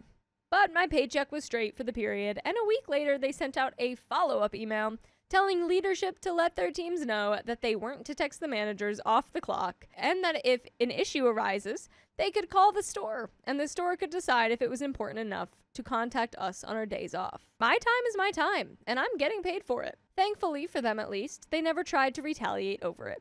Sad for me, as I wasn't bluffing when I said I'm not afraid to talk to a lawyer. Would have been a good payout. That's the end of that story. Wow. Dang. So this company sucks, and they seem like they just want you. It's a big corporate grocery store. I'm sure they suck. Yeah. Inheritance paid off everything we owed, but I told her she still needs to work. Maybe you need to get an inheritance. Before the birth of our daughter, my wife and I both worked full-time in low-middle earning jobs, with my wife earning a bit more than I, but not by much. By the way, this comes from Throwaway 3048-172, and if you want to submit your own stories, go to the r/OKStorytime subreddit. I'm Savannah. I'm Sophia. I'm Carly. And we're here to give some good advice, goofily. But we do not have all of the answers. We'd only let you know what we would do in this situation. But let us know what you would do in the comments. My wife returned to work out of necessity when our daughter was 3 months old. Her mental health became pretty bad, and she has a minor disability that makes work life a little hard, and she found it a bit worse after having our daughter, but we had to do what we had to do. All right. So this person posted, am I the a-hole for telling my boss I wasn't invited to the office party? Oh, that's sad. Well, I have an invite for them. Yeah? OP, you're invited to our live show on May 23rd at the Stray Theater. Wait, what? That's fantastic. Where can I get the tickets? Well, all you have to do is go to okop.show and get your tickets for $20. And this show is happening May 23rd at 7 p.m. And this is way better than an office party. So come on. Yeah, just 100%. Come and join us. My wife's Nan, who sort of raised her and was her only family, passed away sadly when our daughter was 6 months old. My wife inherited everything she owned. It was a big inheritance. Not enough for us both to immediately retire, but a lot. Enough for us to buy a decent house outright, a new car each, and to put some away for a comfortable retirement. Shortly after her Nan passed, my wife stopped working and became a stay-at-home mom, partially due to grief and struggles at her job, and a bit because she always would have preferred to stay home with our daughter. Thing is, though, I'd rather not work and be a stay-at-home dad too, but I've been sucking it up because we still need an income to get by. Like, I get it, but also I think this is a moment where maybe you need to support your wife, who also just used her inheritance to like dramatically improve everyone's life in your family and has been through a lot of like depression and like has a disability that makes it harder for her to work. I'm gonna also agree with Duchess here. Stay-at-home moms work. Yeah. That is work, even though you don't get Yeah. paid per se. But like, that's a job. Yeah. Let me tell you, I did it for 2.5 years. True. It's a freaking job. I think I don't love your attitude. Just clearly, just because you've seen how hard it's been for your wife, and then she has this moment where it would just make it a lot easier, and you're like, well, I want to do that too, but we can't do that. Yeah. So neither of us should be able to do it. Sometimes you just have to suck it up. Yeah. And like, if the system is working for her as well as you, why are you trying to ruin it? yeah, just, I don't know. You know, and if you really feel that way, then, I don't know, maybe get a better job or something. I don't know. My wife spoke with me recently about how to budget so we can live off just my income. She's been dipping into savings to pull her weight, but that's all tied up in investments now. I said if I'm the one who has to work, and I'd rather not, I don't think I should have to spend my money funding her hobbies and spending money. Then what are you going to do? So you're going to work and then the money's just all going to go to you and she doesn't get any of it? Yeah. She's taking care of your child. I do also think that a parent becoming a stay-at-home parent should be a mutual decision. So like in that way, I'm a little conflicted. However, it just doesn't feel like OP has his wife's best interests at heart when he knows how difficult it's been for her. And again, the inheritance is a huge factor. If she chooses not to work, then she can buy clothes at the charity shop instead of new and get a friend to cut her hair for free, etc. Or she can get a job working a night shift or start an online business or something to fund her spending money. I don't see why I should have to pay for stuff like her sewing materials and gym memberships since I don't benefit from them and they're not my responsibility. I'm happy to pay for stuff for our daughter, seeing as she's my responsibility. So is your wife. Is also Your your wife is- responsibility.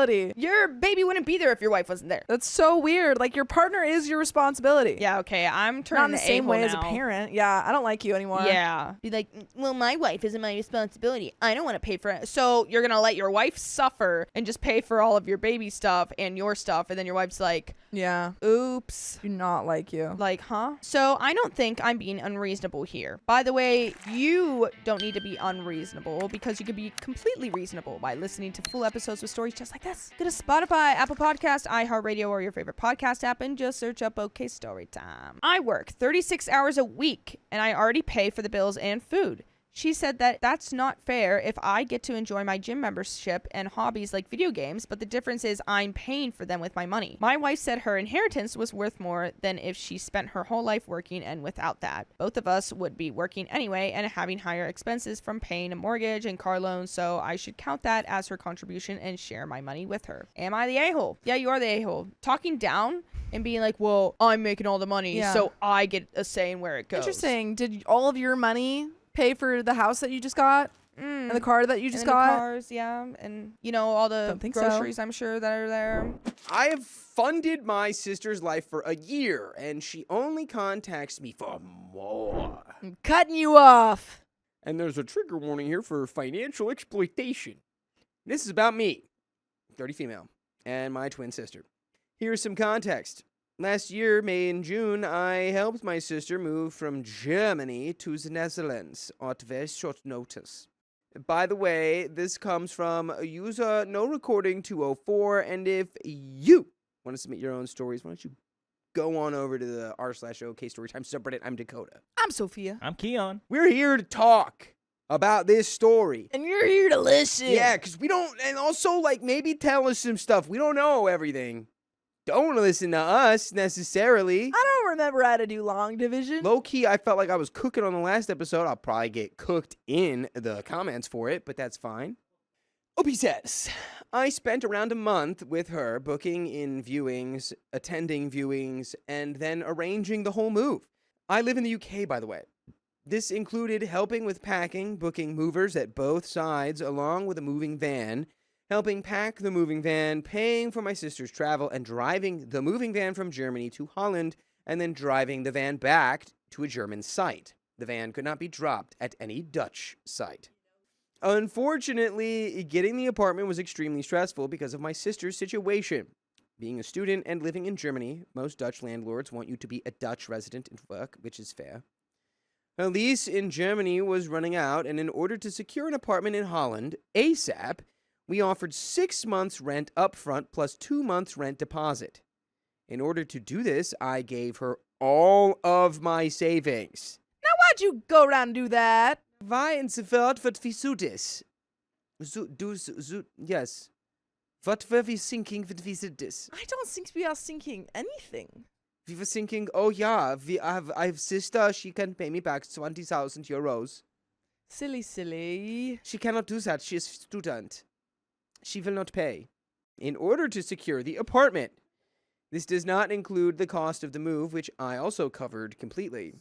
I offered this because 1, my sister has no savings, so would not be able to do anything like this. And 2, my sister has a child. There it is. Oh, now I understand. There it is. I guess you can do a parent swap. Yeah, you're getting trapped by a parent who happens to be your sister. Tough. My sister has a child, my niece, 4 female, and I couldn't stand the thought of my niece not having a home. There may have been better ways to handle the situation at the time, but we were both very stressed, and I just wanted them to be safe and have a home. Since then, I have covered my sister's monthly bills, around 500 euros per month, and other expenditures like shopping and travel and medical.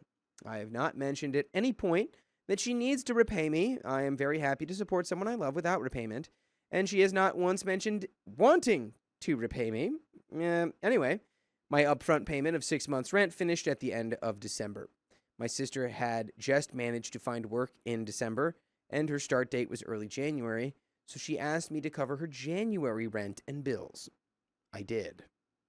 Yesterday, she sent me a message saying that although she had started work, her pay had been messed up, and so she isn't going to be paid until the end of February, and then only half pay. What?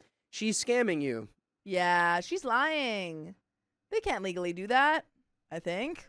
I'm very unclear on these details. It sounds like her official start date may have been set to mid-February. Anyway, the implication being that I will need to cover her rent and bills again for February and possibly also partially in March. This is not an insignificant amount. It comes to just under 3,000 euros per month. I'm okay to do that. However, I have become very unhappy with the way she talks to me around money. By the way, I am in no way rich. We both grew up very poor, basically living off benefits. I learned to be very good with my money when I left home for university. I'm very resourceful, very hardworking, and I know how to save and spend sensibly. And I've been applying these things for all of my 20s. However, since I gave her all of my savings last summer, I have been barely scraping by each month, covering my own costs and covering my sister and niece's costs. Also, my brother, 22 male, and his girlfriend have needed financial support on and off through all of last year, which gradually ramped up to me covering their rent, 850 Great British pounds in December.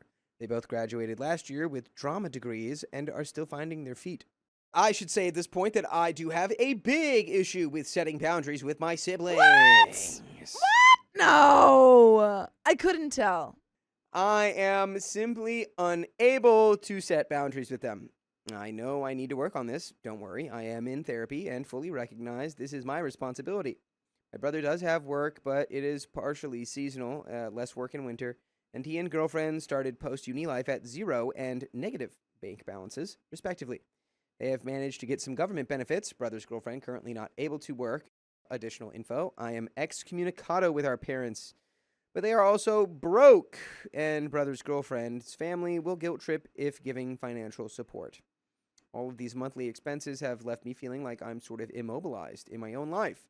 I can only just buy my own necessities while I cover all of these other costs for my siblings, take on extra hours of work where I can, and collapse in exhaustion between shifts. It feels like I'm taking care of a whole family, but it's so strange because I'm a single woman barely in her 30s, living alone with her cats, and trying to get ready to take her next step in her career. I am a physics PhD.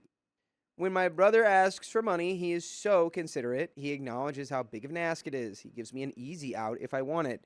He offers to show evidence of their expenditures and income and tells me he loves me and thanks me many times every time. Says he will be here for me in ways he can be, as well as spending time with me regularly and being involved in my life, etc. And almost always the money requests are in voice notes. All in all, he makes me feel seen. There's absolutely no resentment there, and I am very proud of him, and I believe in his future success. In contrast, my sister has probably thanked me briefly for my financial support a few times last year. I could probably count her thank yous on one hand, text only and never in person. But more often than not, she will simply send me a message asking for money, and soon her thank yous stopped. She will emoji react to my messages confirming I sent her money, but otherwise says nothing else about the support.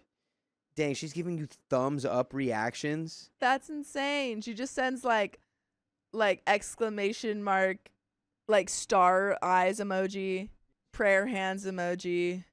That's it. She's sending you like a GIF. Yeah, it's like booyah! Yeah, that's crazy. This all came to a head for me over Christmas, which I spent alone, which is a different story. She knew I was spending it alone. A week before Christmas, she reminds me about the rent and bills. A few days after Christmas, she sends me more urgent reminders. She didn't ask about my Christmas. She didn't contact me on Christmas. Nothing. Actually, she very rarely asks how I am. She gives me updates about her life occasionally, or she asks for money. On the receiving end, it feels like she thinks I have a money tree or something.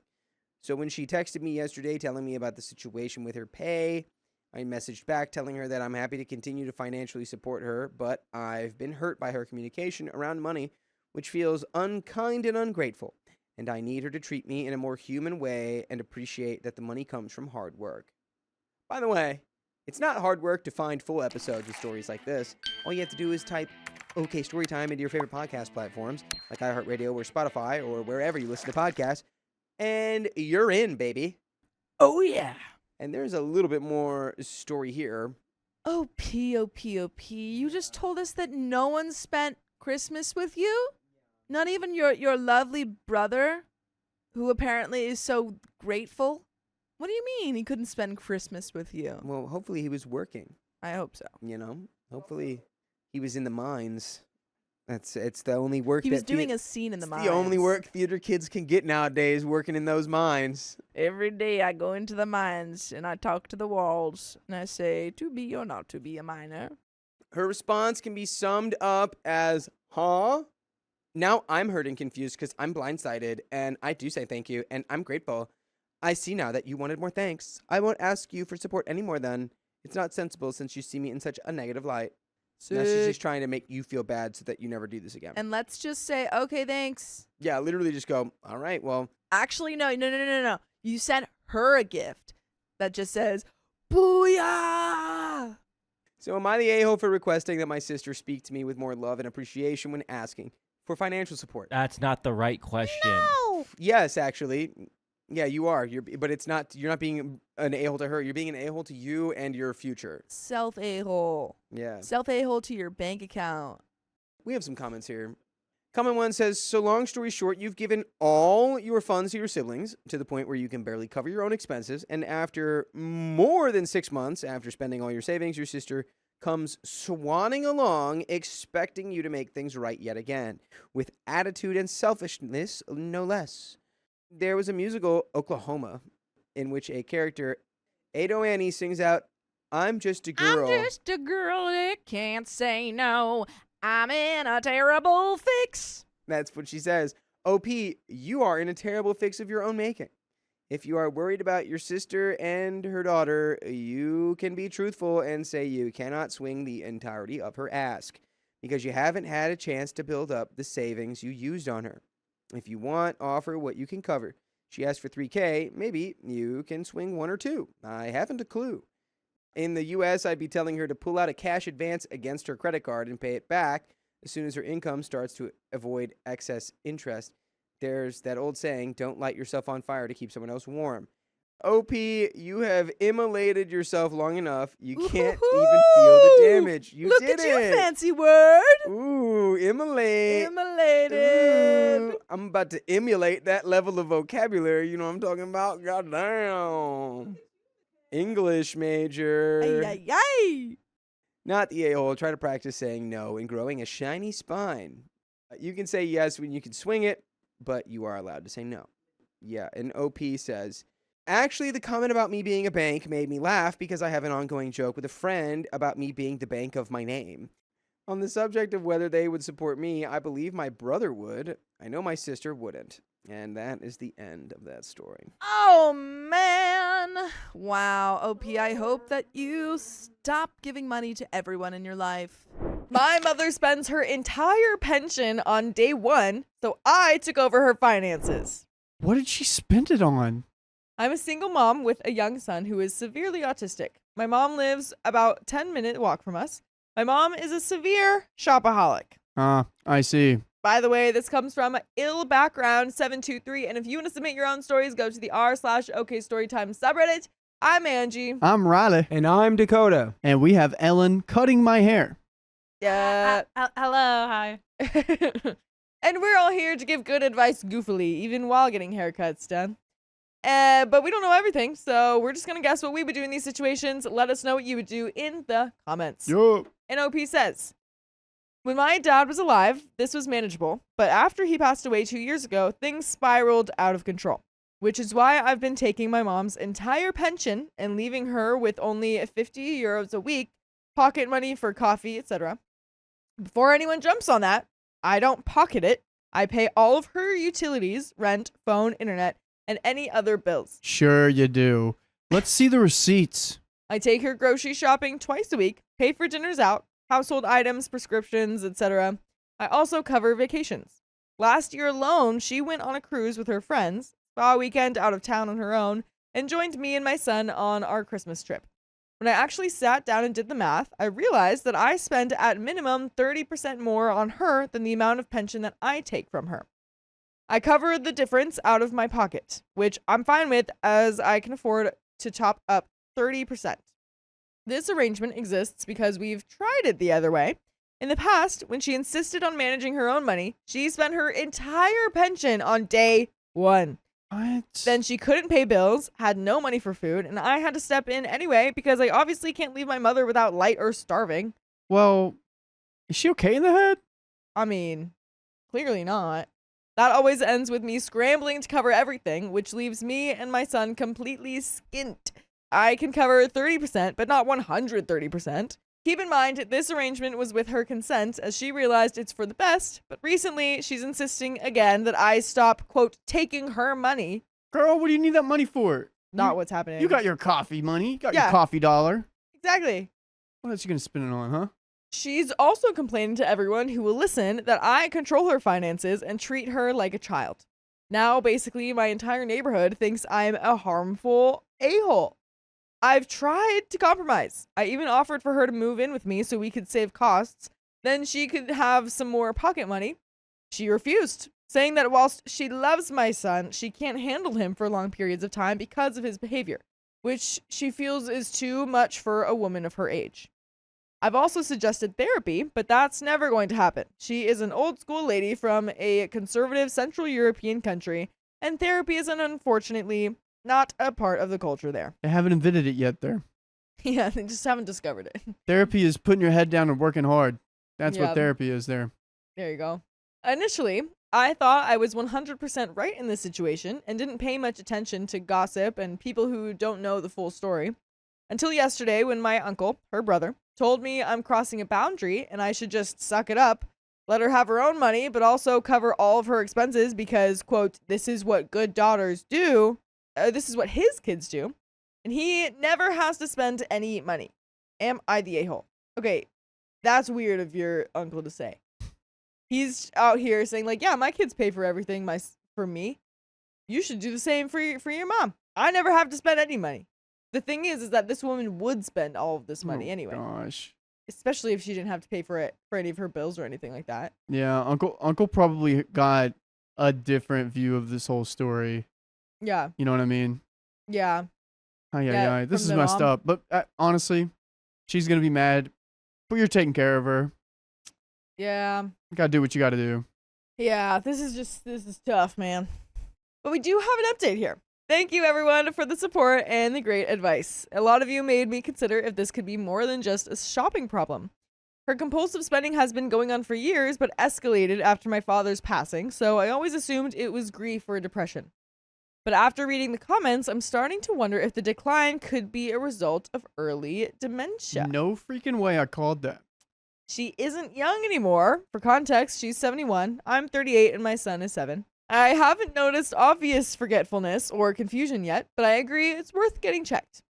For those asking about my uncle, yes, his kids pay for everything, but he has 4 sons and they split everything, so it's not much of a burden on any of them, whilst I am an only child. Also, I can't remember the last time he went on a trip or vacation while I've been paying for all of my mom's. In the meantime, I've combined a few of the best suggestions from the comments, and I think this might actually work.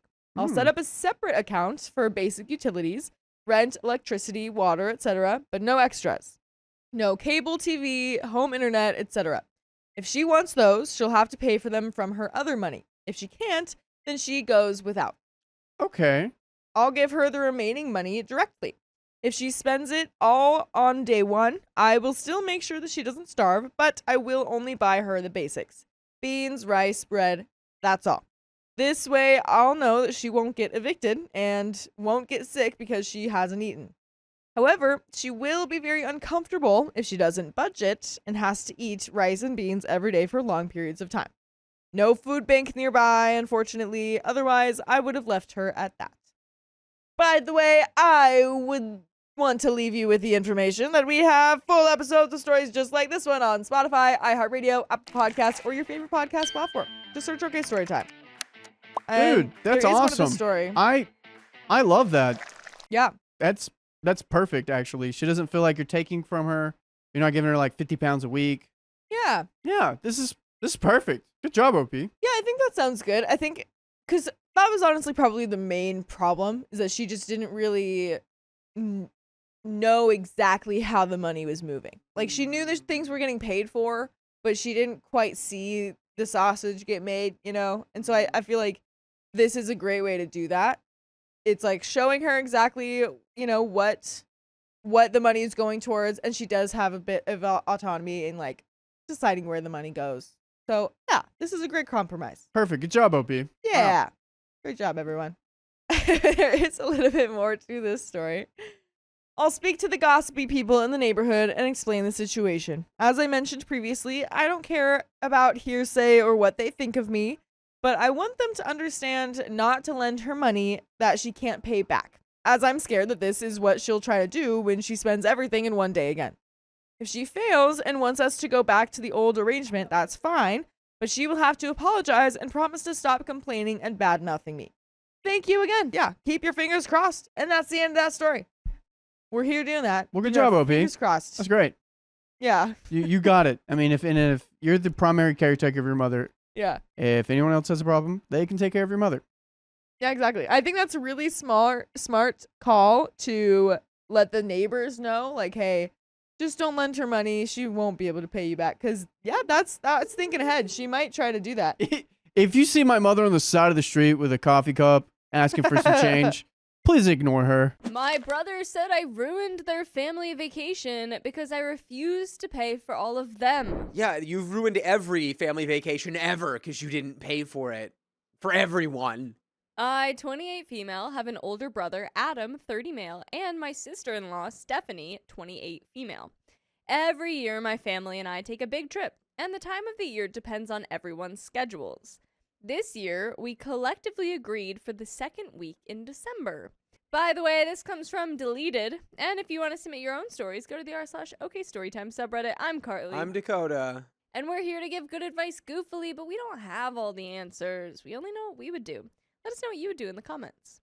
And OP says, those going on the trip include my husband, Justin, 33 male, and I, our twin 2-year-olds, my parents, my brother, sister-in-law, and their 3-year-old. My mom always makes all of the travel arrangements to ensure everyone is on the same flights, kids sit with parents, hotels are the same, etc. Everyone is on their own for getting to and from the airport, but my mom makes car arrangements from the designation airport to the hotel and hotel to the airport when leaving. While my mom makes the arrangements, my husband and I always Zelle or Venmo my mom for our portion of flights and hotels. My brother and sister-in-law do the same thing. This year, everyone agreed to Disney World in Orlando. My mom, as usual, made all the reservations and whatnot about 2 months ago. My husband and I paid my mom our portion about a week after the reservations were made. Last night, Adam texted my husband asking if we had paid my parents yet. He said we had a while back. Adam then asked Justin if we could pay his family's portion of the trip. Not sure if everyone has been to Disney, but it's ridiculously expensive these days. Justin told him we couldn't swing it with our budget at the time. We both work full-time and make decent money, but we don't have the kind of money that is just throwaway. My brother and sister-in-law both also work full-time, and my nephew is not in daycare. My brother's mother-in-law watches him free, while we pay for 2 kids in daycare. Adam responded with, well, okay then, and quit texting him. Cue to this morning where I woke up to several texts from Adam, calling Justin an a-hole for not being a good brother and paying for their family. I told Adam I agreed with Justin, and we just can't swing the money for them in our budget. I apologized and told Adam he was out of line for calling Justin an a-hole and I wouldn't stand for it. I just can't imagine being the kind of person who's like, I don't have the money. Can you give me the money? And then those people are like, no, we don't have enough money for you either. And then I'd go, you're all terrible people who hate me because you don't have money for me, like how I don't have money for me. What are you smoking, brother? Adam again asked me to pay and said it could be our Christmas present to him, my sister-in-law, and my nephew. Yay, stupid! I don't have... Merry Christmas! I don't have the money!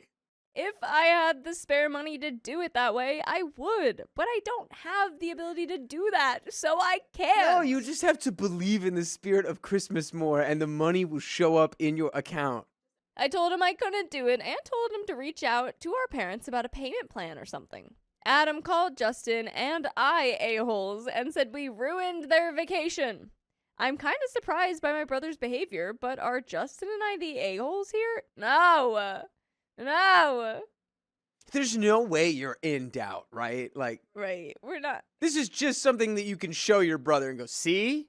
You're crazy. 'Cause We're it's not. Also, it's not like they're not gonna go. It's Yeah. already booked. It's just, when are you going to pay your mom back? It's clearly like not even like a, like, It's happening. you can just pay her back later.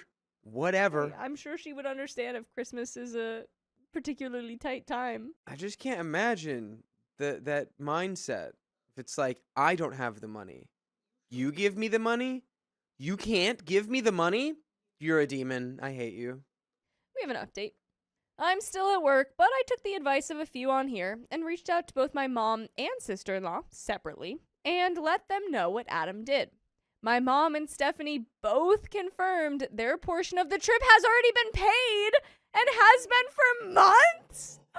Oh. Plot twist. Ooh, they were doing Whoa. the thievery. Well, Adam was doing it alone because Stephanie was like, what do you mean we paid? He was doing thievery. What? A thievalicious little man. Stephanie had no idea Adam had reached out to Justin and doesn't know why he would. She said she would rein him in and apologize to me for his request. For those asking why we planned this trip when my brother and sister-in-law couldn't afford it, Disney was their idea. After everyone checked on finances, we all agreed, and my mom started making arrangements within provided budgets at that point. Sorry, that wasn't clear in my initial post. I'm dealing with this at work. Update 2. I'm sitting in the parking lot at work before I get my kids and head home, but I have some more info.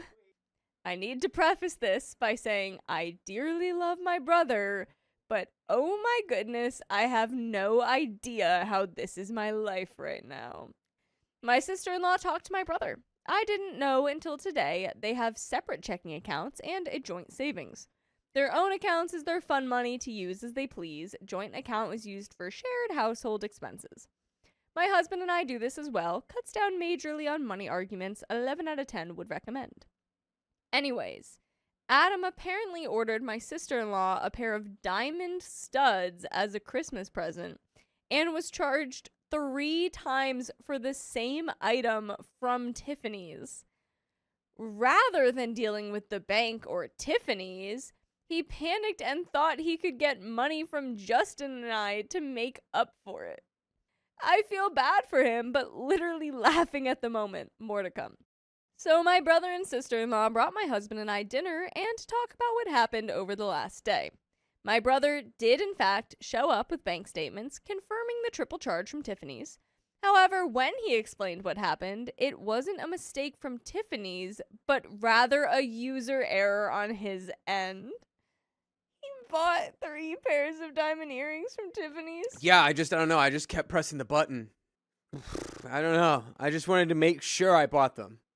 But you guys should make sure to watch more full episodes of stories just like this. Just go to Spotify, Apple Podcasts, or iHeartRadio and search up Okie Storytime. Yeah. We got a little bit left. Yeah, I don't know, man. I think you need to have like a stupid intervention for your brother. Yeah, because you can still, I assume, return things to Tiffany's. Yeah. right? I would assume. I don't think they're like no returns on diamond earrings. Yeah. That would be a little crazy. We need to take our brother and go, hey, buddy, we don't start stealing from people when we make a oopsie, okay? We fixed a oopsie first. Oh my god. And here's how it happened. Oh, Gord.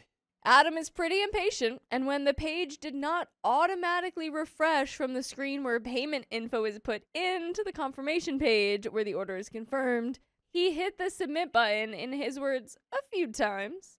So, in fact, he ordered 3 pairs of earrings. He apologized to both Justin and I, as well as my sister-in-law. He also is meeting with our parents tomorrow to apologize to them in person. While I was initially pissed with him, Justin and I both forgave. Don't think for 1 second, though, Reddit, that this will not be brought up every time he makes fun of me for the time I tried getting out of his truck with my seatbelt still on. LOL. My brother has since called Tiffany's to cancel the 2 erroneous purchased pairs of earrings. I'm sad for my sister-in-law that it's no longer a surprise, and I told my brother if he manages to do this again to just ask for help rather than make up some BS. He said he went to Justin first, thinking he would be less likely to make fun of him than I, and totally right. He couldn't bring himself to own his mistake out of embarrassment, which I get, but I told him just be honest and not hostile. All that said, I only have a little while longer in the day to cuddle my babies, so I'll be doing that. Enjoy your weekend, Reddit. I know I will. That's the end of that story. This man just bought 3 pairs of diamond earrings. I don't think this guy should have unrestricted access to the internet. I think he needs a chaperone. My husband's mistress tracked me, and I told her she could have my leftovers. What, does she have like an air tag on you? I have been married to my husband for 15 years. I have a great life, and I love everything about it. He has a great career, and I feel very spoiled.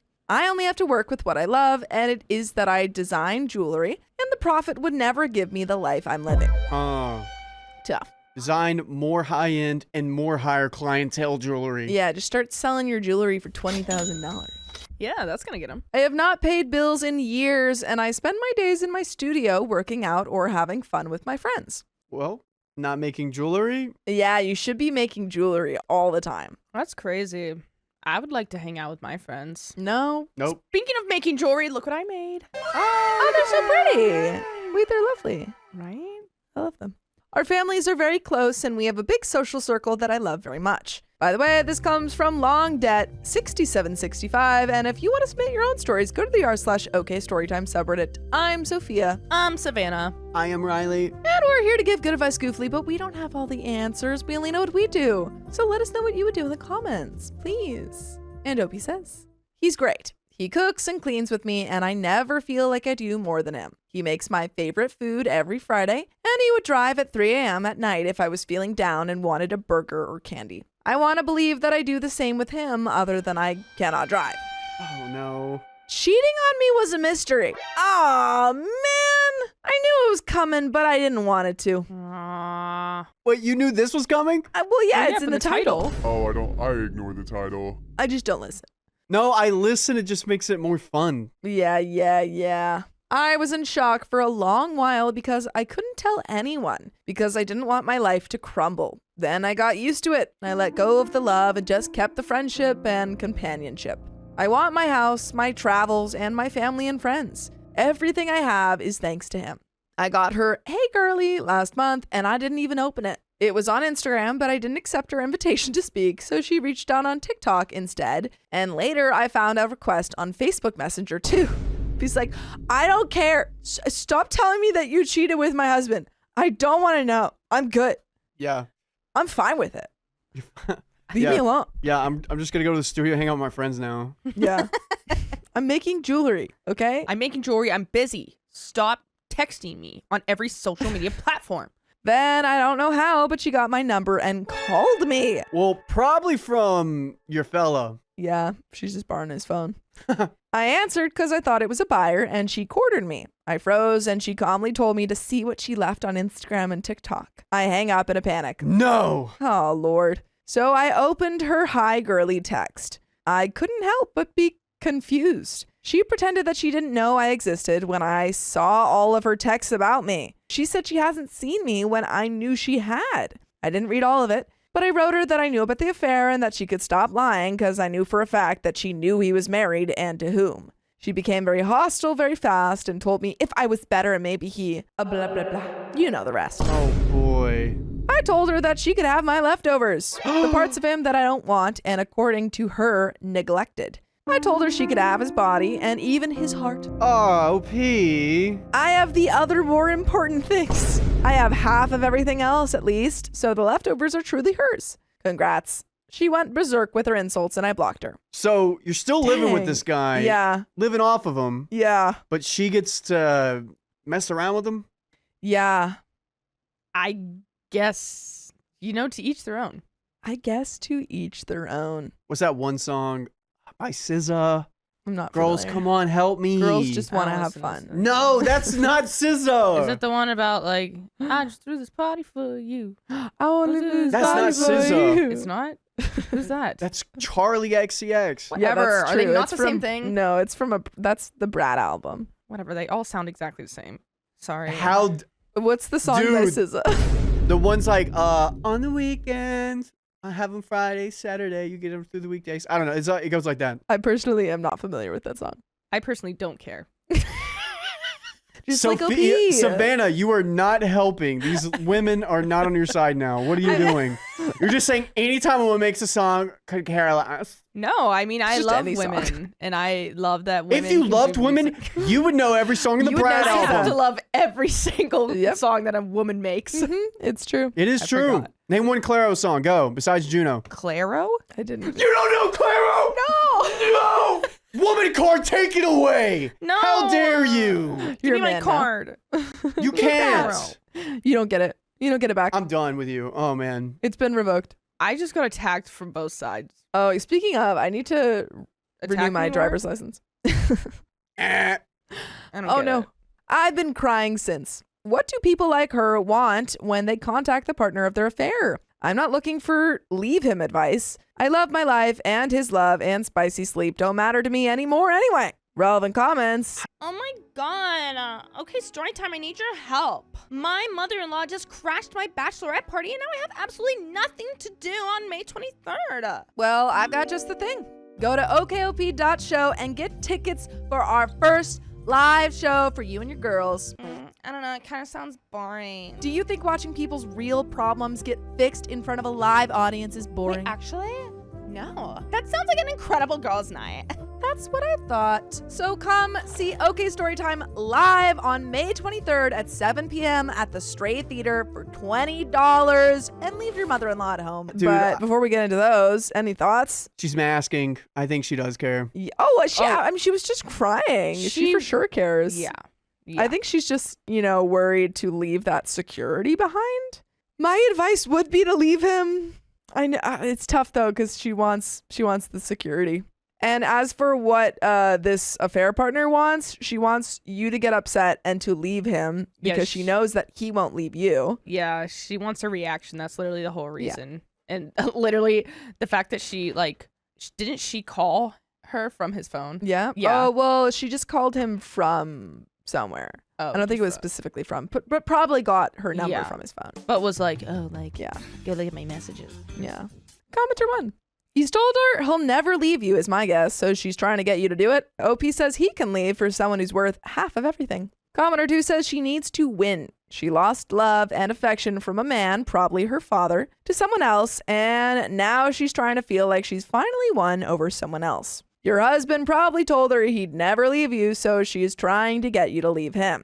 Unfortunately, you probably can't keep pretending that you don't know. She's gonna say or do something crazy, maybe accuse you of attacking or threatening her. If you want your life to say the same, you're going to need to tell him to put his girl on a shorter leash. OP says so far he hasn't said anything, so I guess she hasn't told him yet. Commenter 3 says my best bet is she was looking to inform you of the affair in the hopes that that would accelerate a divorce.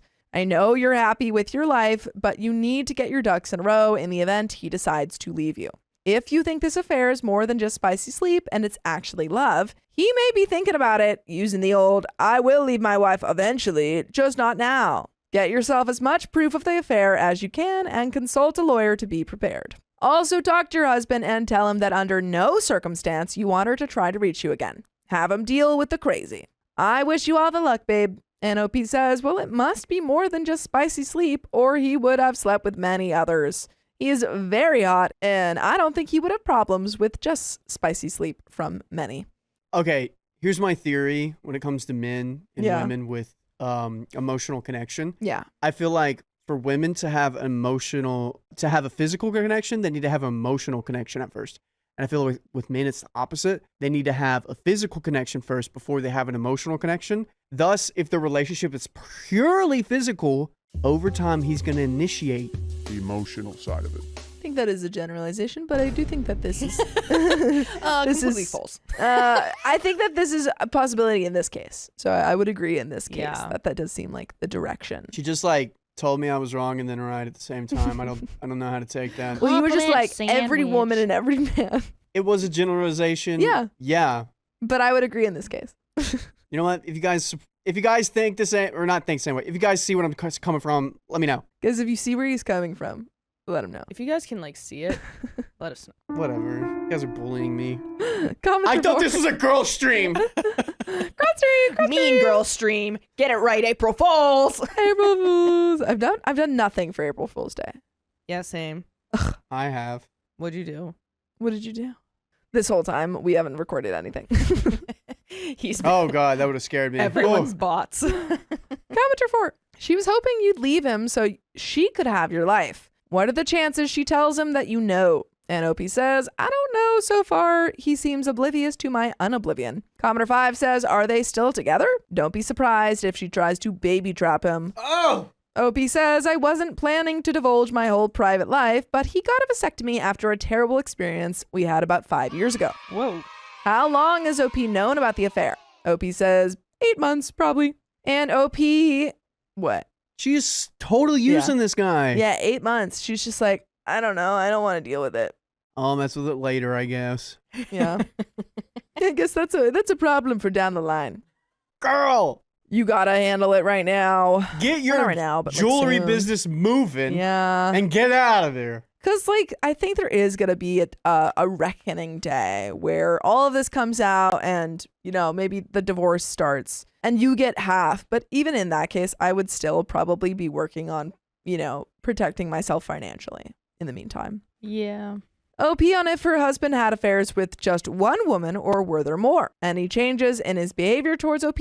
And OP says one woman. Oh, it was his behavior that was the first warning that something was terribly off. He became silent and had that 1,000-yard stare. You notice it, especially when you're very close and open with each other. But it was his smile and not meeting my eyes that did it. I started having nightmares by then, and one day he said he was staying the night out. He never did that our entire relationship since he always longed to come home, and it was a running joke that he went crazy if he stayed away for a couple more hours at work. That's so sad. Before all this, when he had to work late for a few days, he would talk about it and about wanting the weekend to be just us because he hated being away and not seeing me enough that week. This is so sad. He came home in the middle of the night and he was a total mess and very emotional and told me he never wanted to stay away from me again. I remember crying and so did he. It felt, I guess, previously very codependent. Mm-hmm. Yeah. It took me a couple of more times over the following months to sneak out to the laundry room after he spent a night away and came in the early morning when I was sleeping. He usually unpacks his bag himself and does a wash, but I managed to sneak into the laundry room and see his bag before he could do it, and I found the protective devices. I knew then my feelings were right. Then I saw texts. Then the nights out became something that just happened, and his smile went back to normal, and he could look at me again. OP on why she has not learned how to drive. Yeah, let's. Yeah, I want to know this story. Yeah, I know you're getting cheated on, but why can't you drive? Where's the license and all this? Why haven't you take time to go to the DMV? Yeah, come on. License you and clearly registration, have please. tons of time. OP says my older brother passed away in a car accident when I was little. I couldn't. I do think therapy is important in that case. Just actually in general, I think you generally need therapy. Sorry, I was laughing at the dingus pun. Pay attention, won't ya? It's not that hard. This is funny. She was actually laughing at the story. Don't let her fool you. Oh, man. Does OP have children with her husband? OP says, no, we are child free. Does OP have a job that she can support herself? OP says, I am a math teacher. I can go back to work and live a normal life if anything happened to him. OP on if she has a prenup Wait set a up. second. Yeah. What? Why don't you then? Are you just, is she just fine with him supporting her? Genuinely, I don't understand because you would get half, it seems, in the divorce and you can support yourself. It can't be worth the emotional turmoil that living with him while he cheats, not even under your nose, on top of your nose, right in front of your face. We're just riding it. Yeah, okay. That's what you said. Well, it's the phrase is under your nose. So I was kind of doing a play on that. And then you did on it, and that's basically getting right on your face. There's more. OP on if she has a prenup set up. No, we have no prenup. Smiley face. Oh, that's good. That's good. Well, That's good for you. it is good for you. Not for him. I'm pro prenup. Well, Pro I mean, in prenup. this case, it helped her because she can get more money. That is true. I just don't like how the government can say and do what it wants without my say in it. Well, I guess you can get that prenup. But we got an update, folks. Oh, God. Yeah, what do you think? The mistress moves into their third bedroom, Yeah. Oh. and she is slowly pushing OP out. Yeah. Well, it seems like she's trying, but not successfully. Yeah. Because I think this guy knows that if he gets divorced, he loses a bunch. So I feel like best case scenario for him is he keeps the same situation. Yeah. But this isn't best case scenario for you, OP. This is only best case scenario for him for you guys to stay together. Yeah. You like, gain so much more if you divorce. technically right now I would say they're separated, but like not divorced yet because they Yeah. haven't gone through like the whole court and all that Yeah. drama, which is another like I know like I feel like that would be very like an emotional turmoil, Absolutely. you know. Yeah, divorce is stink. always hard. Yeah. She's so comfortable. Yeah, I think Yeah, she's I so do think that comfortable. you've grown complacent. It seems in the 8 months that you've known, and I would highly recommend if you can support yourself. This isn't like a financial thing that you just have no way out. I would go. But we got an update. Let's go. I told the mistress that she could have my leftovers 6 days later. So I was here a few days ago to talk about my husband's mistress. This is an update from that post, but I will not be speaking about the mistress here because my story with her is over. She has told him about me knowing. What? Girly. Not sure when she told him, but he's been hovering around me this week like he wanted to say something, and this morning he did. Also kind of crazy. I don't know. For you to find out that your wife knows that you have been cheating and then to like not bring it up for a week. That's Yeah, crazy. Just be that like, is crazy. Honestly, I didn't know that he didn't know. I thought they both knew and were just No. like kind of She just like didn't tell him that she knew. For like 8 months. 8 months. That's crazy. Yeah. Oh God. She was just comfortable procrastinating this. Wow. Oh, I would have immediately just would have been like, know what you're doing. Yeah. Which was odd because he usually doesn't have a lot of time in the morning for a serious discussion, but maybe this was the plan, just to get it over with. He came to the kitchen and told me that you need to know that it's over with her. It's been over since New Year's. I ended it. I looked at him and he couldn't meet my eyes. Liar! I said, okay, but next time tell them to never bother me again. He said there won't be a next time. I don't believe you. He loved me and he was so sorry. He made his way for a hug or something, but I guess my look was good enough warning not to come near me. Not sure why his apology and love declaration made me more angry than anything else I've felt since I found out. I wanted to yell and scream and hit him, but I stayed frozen in my chair. How effing dare he apologize or pretend to love me? I said, yes, you will, and next woman or women are not allowed to contact me. That's all that matters. It wasn't a debate, it was a fact that I was stating. Then, when he had hovered enough, I asked him why he ended it. He said, 'cause he realized I knew. I asked him why he didn't tell me until she told him I knew, and he said 'cause he's a coward and thought that he was sparing me the pain, but then he realized I knew and ended the affair, which led her to contact me. I gave him my phone so we could see all the screenshots I'd taken of her trying to contact me for the past month or so. I asked him if he loved her, and he said no. Whoa. Honestly, I mean, like, why would he love this girl that's trying to, like, Yeah. obviously he ruined his own life, but in his mind, she is actively trying to ruin his. So That's true. just like annoying person. It's a stupid situation that you put yourself in. Yeah. I told him not to lie because I'd seen the texts. He said maybe at first because it was something new, and he got feelings mixed up with excitement, but he realized very quickly that it wasn't love. I said, and like me, you don't want to lose half of this. He said that wasn't why he loved me or wanted me, and I said, well, that's my only reason. Then, before he left, he asked me if I will ever forgive him. I said no. It was final. I told him even if I could forgive the physical affair once the images of them together that I see whenever I close my eyes started to fade away, I would never forgive that he destroyed the man I thought I had. He made me realize that man only ever existed in my head, and I will never forgive him for that. He left to go to work and left me totally drained in my kitchen. By the way, you can watch us in your kitchen or anywhere if you go to Spotify, Apple Podcasts, or iHeartRadio and search up OK Storytime. But we've got a little bit left to this story. Any final thoughts?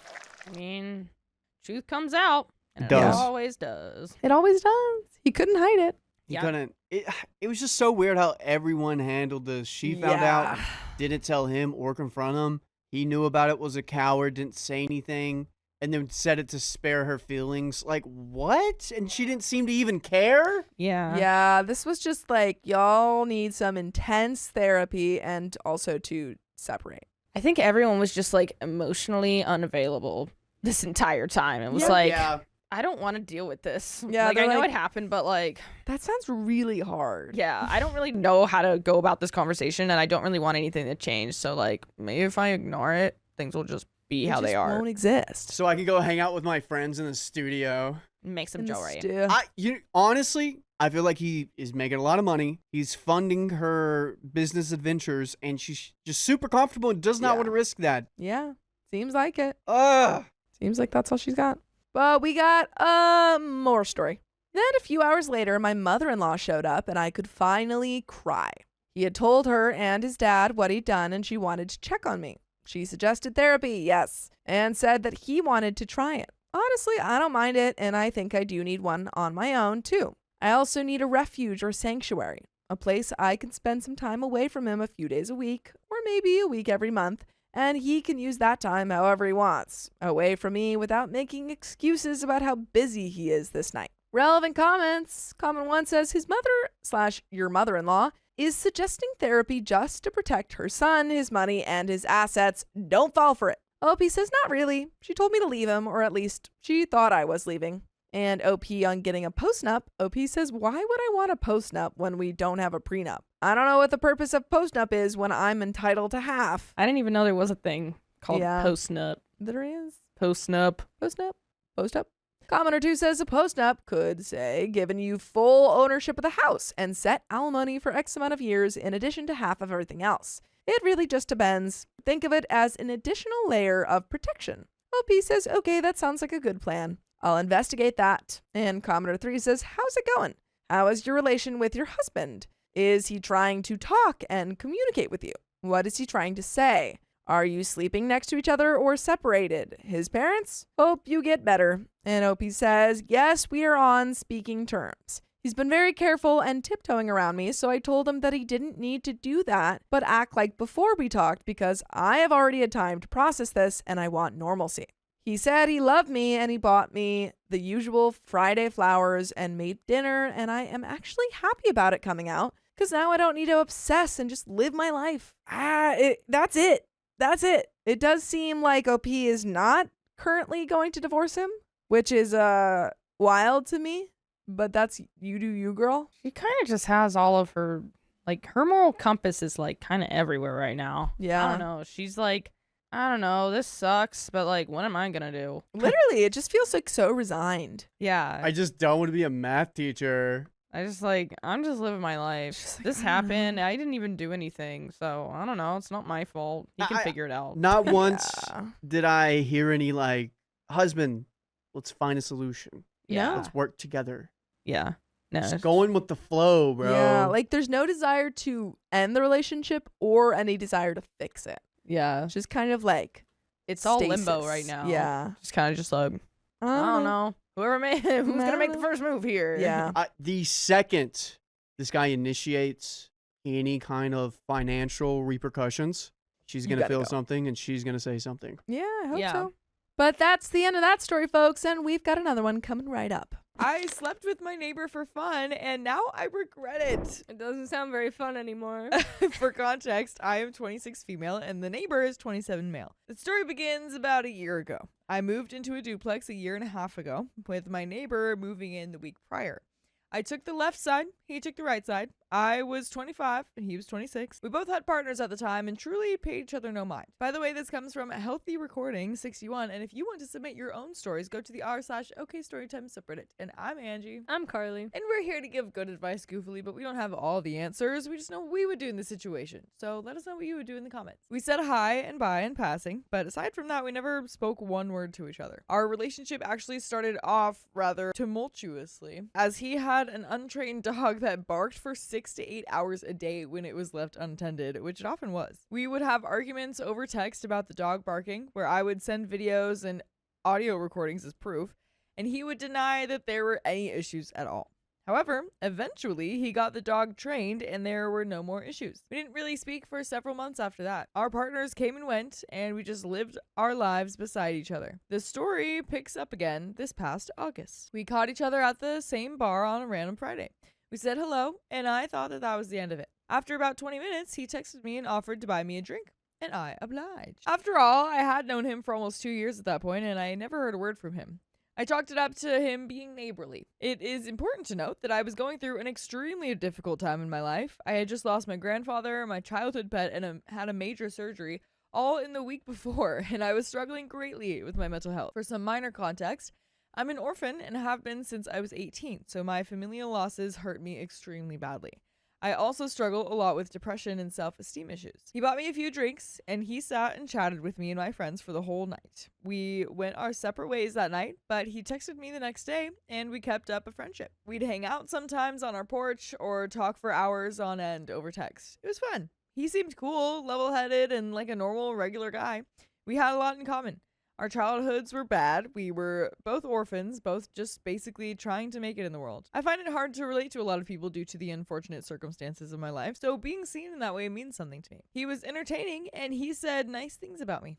Our conversations were pretty deep, talking about our lives, our hardships, our interests, etc. August trickled into September, and I was having a harder and harder time with my mental health. He was always there, being generous and kind. I didn't want to pursue anything with him and made that very clear. He backed off from a romantic pursuit. Except for one night. One night in October, I had an extremely bad week. I was struggling greatly with my anxiety. I still hadn't recovered from my losses 2 months prior. My job wasn't going well, and I was still mourning my breakup from months ago. I felt like I was at my lowest. I went out drinking with a friend, posted about drinking, which he saw and texted me to hang out, and I got blackout wasted. I'm talking like I don't remember anything. The only thing I remember is waking up the next morning in his bed. Oh boy! Oh boy! He was extremely kind, though, and still kept up things as usual. He invited me down for dinner, where we talked about it, and we decided that if it was truly casual, then we didn't care, and that it would never be serious at all. I explicitly said that I didn't want to date and that I wasn't looking for anything serious because of how much I was struggling mentally, and he agreed. He did say he had feelings for me and asked me out on a date. I explained that I still wasn't looking for that, so I'd be absolutely fine if he broke things off to pursue a relationship. He agreed and said that it wasn't that serious at all. We talked for maybe another week and a half. Through our conversations, I got the vibe that he was still in love with his ex-girlfriend. Oh, no. Ruh-roh. There's a lot of, I feel like there's just a lot of things that you guys don't know what you want here. Yeah, I agree. He always found a way to bring her up, to talk badly about her, to bring up the situation. He even went as far as to show me photos of her. I told him that I didn't care to hear bad things about other women. I also told him that it sounded like he still wanted to be with her, and that I'd be glad to back off if that was the case. He vehemently denied it every time. I shrugged it off because, again, I did not hear wedding bells with this guy. I was lonely and sad, and the spicy sleep was great. That's one thing that I'll give him. We slept together one more time. After that, he ghosted me.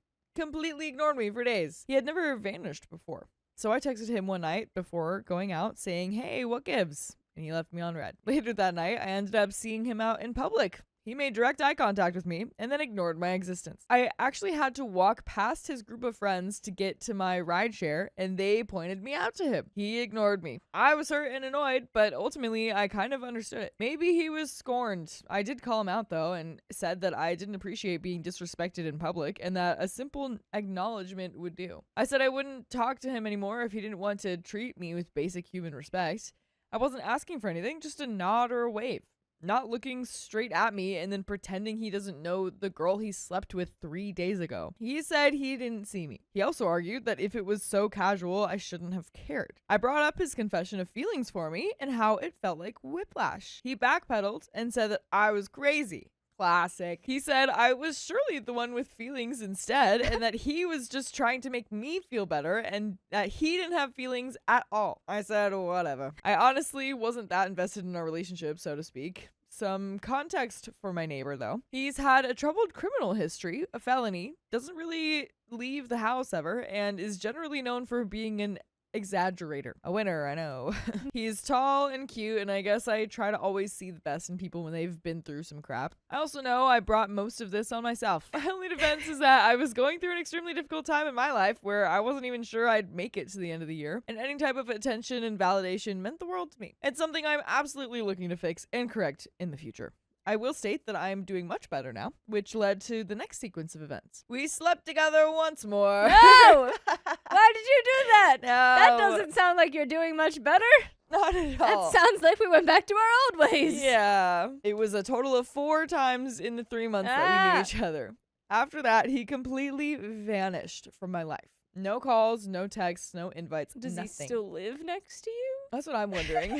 Is he like peeking at the window like it's The blinds. clear? Like, I can go out. right. Of course it stung to be ghosted each time after sleeping with him. I still didn't make a big deal out of it. I didn't text and call. Honestly, just pretended that he didn't exist either. A few days after, though, I developed some pretty concerning symptoms. I ended up contracting a bunch of different bacterial infections from the latest intercourse. No wiener wrapper. I went to the doctor and spent hundreds of dollars in treatment, including a herpes scare. Still no word from him, but I didn't reach out either. 2 weeks of not talking passed, and I got a text from him saying that I don't really F with him anymore. Basically saying our lack of communication was my fault, taking zero accountability for him being the one that ghosted me. I replied pretty quickly, saying I had been dealing with the aftermath of our spicy sleep and that he should get tested for STDs because the doctor said it looked like I could have been recently infected. I didn't have this STD symptoms, but with all of the infections, my doctor thought it could be a possibility. He immediately went on the defensive.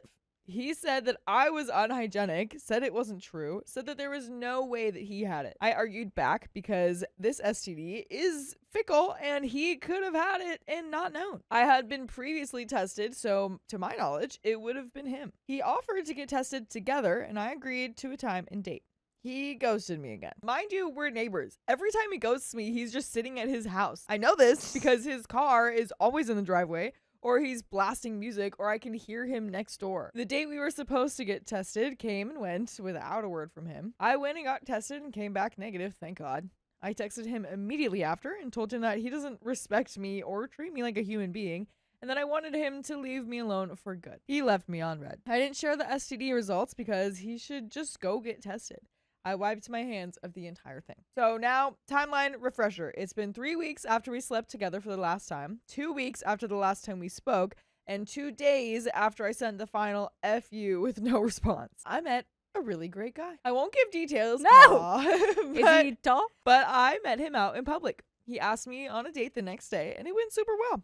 I ended up inviting him back to my place later in the afternoon to help me cook food for an event that I had the next day. So this guy stayed the night. I didn't plan it, but we hit it off so well that we ended up talking until 4 a.m. without noticing. I figured it wouldn't be a huge deal. My neighbor had admitted that he had no feelings for me, ignored me for weeks, and wouldn't even get tested with me after I had contracted multiple infections after our spicy sleep. Like, what was left to clarify? I had a great time with the guy.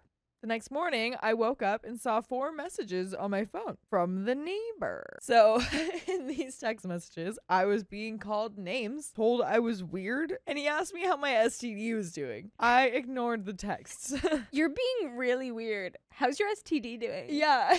Yeah. And the guy left my house. 10 minutes later, I heard my neighbor screaming on the phone about me. Our walls are extremely thin.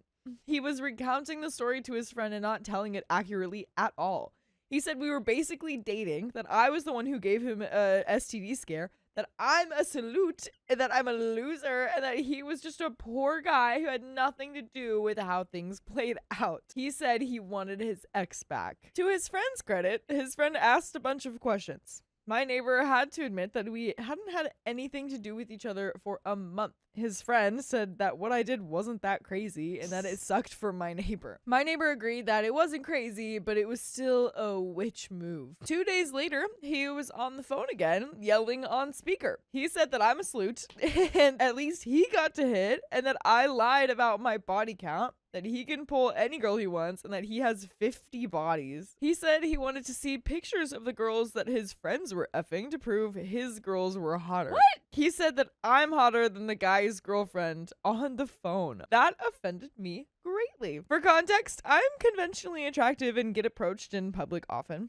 He also added that he wants his ex back and that all women are the same. I had never heard him talk about women like that before. I never would have slept with him if I had. It felt like a completely new side of him. I understand I have to take some of this with a grain of salt since I technically wasn't supposed to hear these conversations, but I did. So now it's been a week. Neither of us have reached out. We share most parts of the building, but I haven't seen him lately. So now I'm wondering what to do living-wise. But if you're wondering what to do listening-wise, you can listen to full episodes of stories just like this one on Spotify, iHeartRadio, Apple Podcasts, or whatever your favorite podcast platform is. Just search OK Storytime. I know I brought this on myself, but I was hoping no matter what, we could be mature adults. If the roles were reversed, I wouldn't blame him for moving on. We always knew what this was. Especially if I was the one being a piece of crap the entire time. I need advice on how to navigate this relationship. Do I try to make peace? Do I leave it alone? What should I do?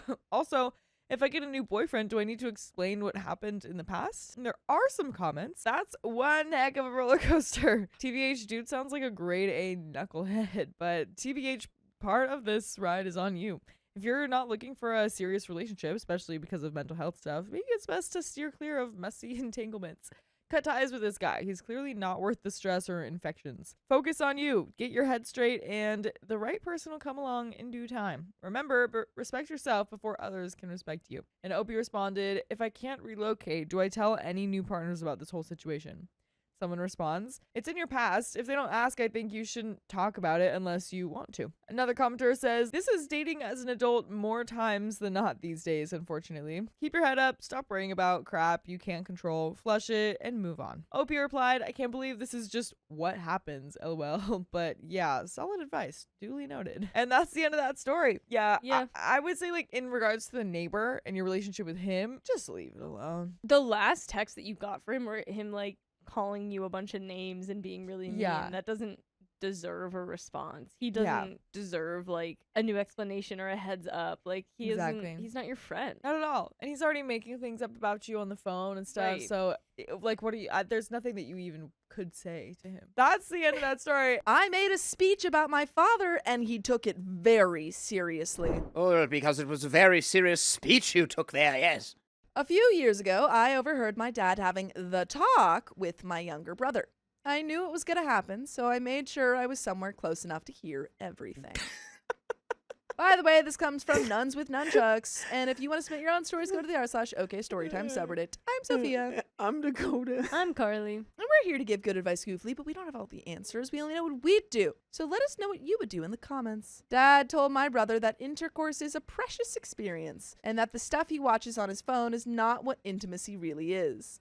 He said he knows my brother knows what he's talking about, and that spicy sleep is something to be appreciated because it's special. My brother told him he's old enough to know how spicy sleep works. Dad said good, but as long as he knows he's not old enough to actually have spicy sleep yet. He claimed he was 30 years old when he lost his virginity to the love of his life, aka our mother. I have nothing to say about this. Okay. My brother called that a lie and said Mom told him to say that. Dad admitted Mom wants my brother to stay her little boy forever, but said they both know he's grown up and he knows what boys his age think about because he used to be one himself. He told my brother to take it from someone with children that spicy sleep can be fun, but it can also be expensive and protection is cheap. My brother told him he hears him, but can he please play Resident Evil now? Dad said sure, buddy, but also mentioned that if Mom approaches him later and asks him to repeat what they just discussed, he should make sure to tell her that he gave him the whole birds and bees speech from to pregnancy to parenthood. That's terrible. Sounds like a terrible experience.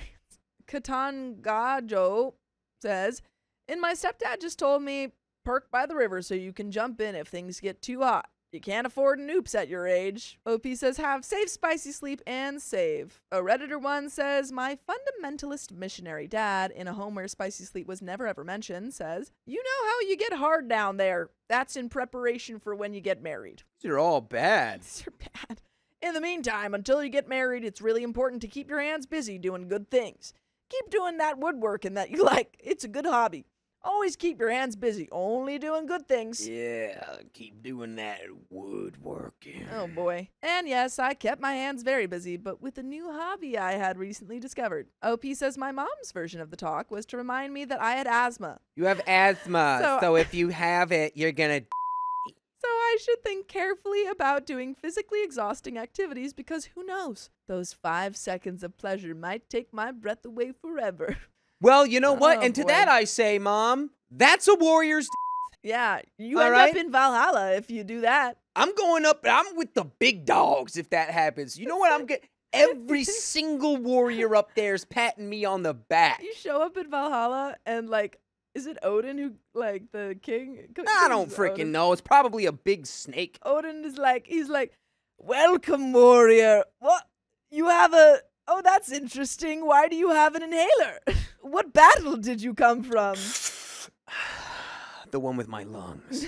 Redditor 2 says, how old was bro when all this was said? It sounds like dad waited too long to have this talk. OP says, lol, my brother had just turned 15. Redditor 2 says, lol, poor kid. Dad waited too long to have the talk and bro was old enough to be telling him stuff. Redditor 3 says, now bro is playing a third-person shooter game while thinking about spicy sleep. What could go wrong? OP says, and there are a couple of baddies in Resident Evil. Try to fight Umbrella with stuff. With a bing bong. Is an evil on its own. And there is an update, December 18th, 2025, 2 days later. We're coming right up on Christmas. It's right around the corner, and this boy is feeling spicy now. There's just a lot of strange assumptions in those comments. Yeah.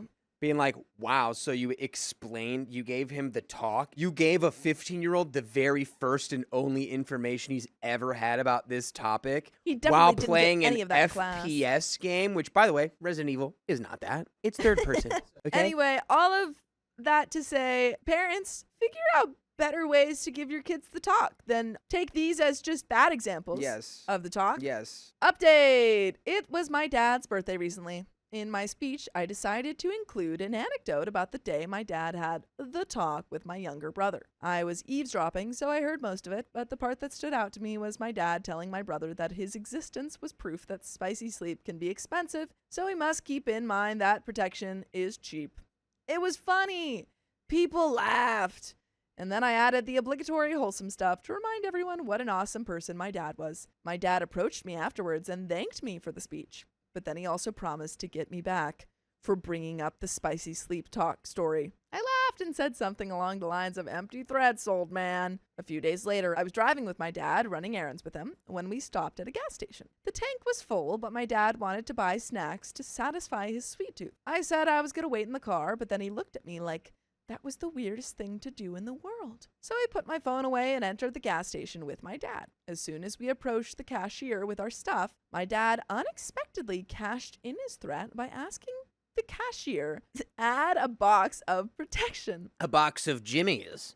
Without anyone saying anything, he proudly informed the cashier that he was buying the protection for his son and then pointed at me. I was like, Dad, what the F? The cashier pointed to the variety of wiener wrapper brands on the shelf behind her and asked my dad to choose. I told the cashier my dad was joking, But my dad interrupted me and said he would never joke about spicy sleep. For no reason other than to apply more trauma, my dad showed the cashier a photo on his phone of me with my girlfriend before explaining to the cashier that I was still young and inexperienced, so he's doing whatever he can as a parent to make sure that his son didn't allow a fleeting moment of fun to become a lifelong moment of...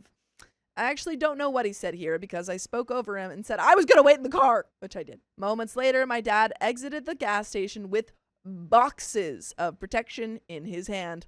The 1 or 2 snacks he bought were packed in a bag, but not the boxes of protection. Oh no, can't have that. People were staring as he approached the car, which I had to open because his hands were full. Yeah, they were staring because they were like, who's that super cool guy with 5 boxes Dang, of- he's so safe. of wrappers? How does he do it? My dad awkwardly got in the car and said he didn't know what wiener wrapper brand I preferred, so he got all of them. And I'm sure he's doing, I didn't know what you wanted, son, so I got all the wiener wrapper brands they had. Yeah. Well, I got all the different colors just for you. And your girlfriend. For safe, spicy sleep. You're welcome. All I could do was laugh at how far my father was willing to go to get back at me for something that was apparently worth that level of public humiliation. Sounds like a great dad. Yeah, it sounds like, you know what? The only way you can be humiliated is to feel humiliation. Be shameless. The only way to be humiliated is to feel humiliation. Yeah. If you don't feel it, then you're not humiliated. Yeah, that is what they say. That is what they say. No, you should have been like, Dad, those are too small. Dad, bigger. Go bigger. They don't even make ones that are the size I need. Top comments. Coco Almonds Rock says, that's hilarious. How old are you? OP says, I'm 20. Redditor4 says, LOL, you're gonna punt yourself in years to come about missing the opportunity to brazen it out and turn it back around on him. OP says, LOL, my dad caught me off guard with them and I was too slow to counterattack. All I did afterwards was tell my mom, LOL. Another commenter says, Dad should have insisted on the smallest brand. Pops for the win. See, now that would Hey. actually be really... Hey, so I'm looking for sort of a specialty item here. Yeah, I don't know if you have the right size for my son. Just go ahead. I want you to go like this and then just keep pushing them closer together until I say stop. Yeah, right about there. You have anything for that? And you'd be like, Dad, stop. Dad, I'm You're embarrassing me. It's not. I need the extra large, Dad. Yeah, come on, Dad. You know I'm insecure about how freaking... After reading your comment and replaying what happened in my head, I'm now convinced my dad decided to spare me from that finisher, LOL. And another commenter says, there was an opportunity for some revenge there. Tell the cashier, no, I need the smallest size. Then wink at her and tell her, it's not only your dad's good looks that you inherited. You guys are good at this. Another commenter says, you two have a good relationship. This is great. OP says, when a father and son have a relationship so good that the son cannot help but think of his father whenever he puts on a wiener wrapper. Redditor7 says, that was so good I left with 2 ha-has in the most falsetto sound I was able to garner. And there's another update 5 days later. 7 days after the original post. Last night, I had dinner with my family at their house. My brother and I invited our girlfriends, so basically everyone was sitting next to their partner at the dinner table. Before we could feast, someone had to give thanks. I volunteered and encouraged everyone to close their eyes.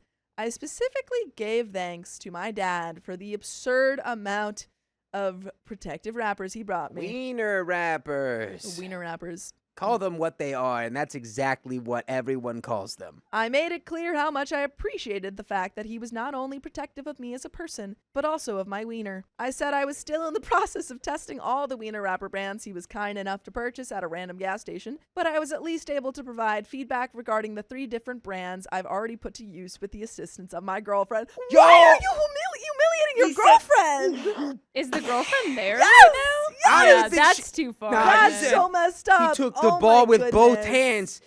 Slam dunk over Oh my LeBron goodness. James. But that's not even like slam dunking on your dad. That's just your poor Depends on how girlfriend. cool your I girlfriend guess is, so. dude. I would No, be that's If still your weird. girlfriend's sick and cool as frick. I would be like, I need to leave. Yeah, I don't think there's a world where that doesn't immediately get awkward. Well, what do you mean? You think your parents don't know? If I'm the girlfriend, They there, already know. I don't want to even talk about it with them. I informed my dad that the numbing gel of the climax delay was not really my thing because I kind of lost the sensation most of us want to feel during spicy sleep. But overall, the wiener wrapper itself fit me perfectly. So I would score it a solid B for not breaking, unlike the Trojan protective wiener wrappers I used the following night. I scored that brand an F and blamed my dad for the possibility of pregnancy. Last but not least were the Durex wiener wrappers I used literally before coming to dinner. Not bad, but also not great. I said the size was an issue, but the problem was with the person who purchased the wiener wrappers in that size, which was my father. I said I didn't understand how the man who literally made my wiener somehow miscalculated the size of my wiener. Also, I do want to, again, not only is OP's girlfriend there, also his brother's 16-year-old girlfriend is there. By the way, you should be here to listen to full episodes with stories just like this. Just go to Spotify, Apple Podcasts, or iHeartRadio and search up OK Storytime. Certified Goon Lord OP. I think we had it, and then we lost it a little bit. Yeah. But we had it. It was right there.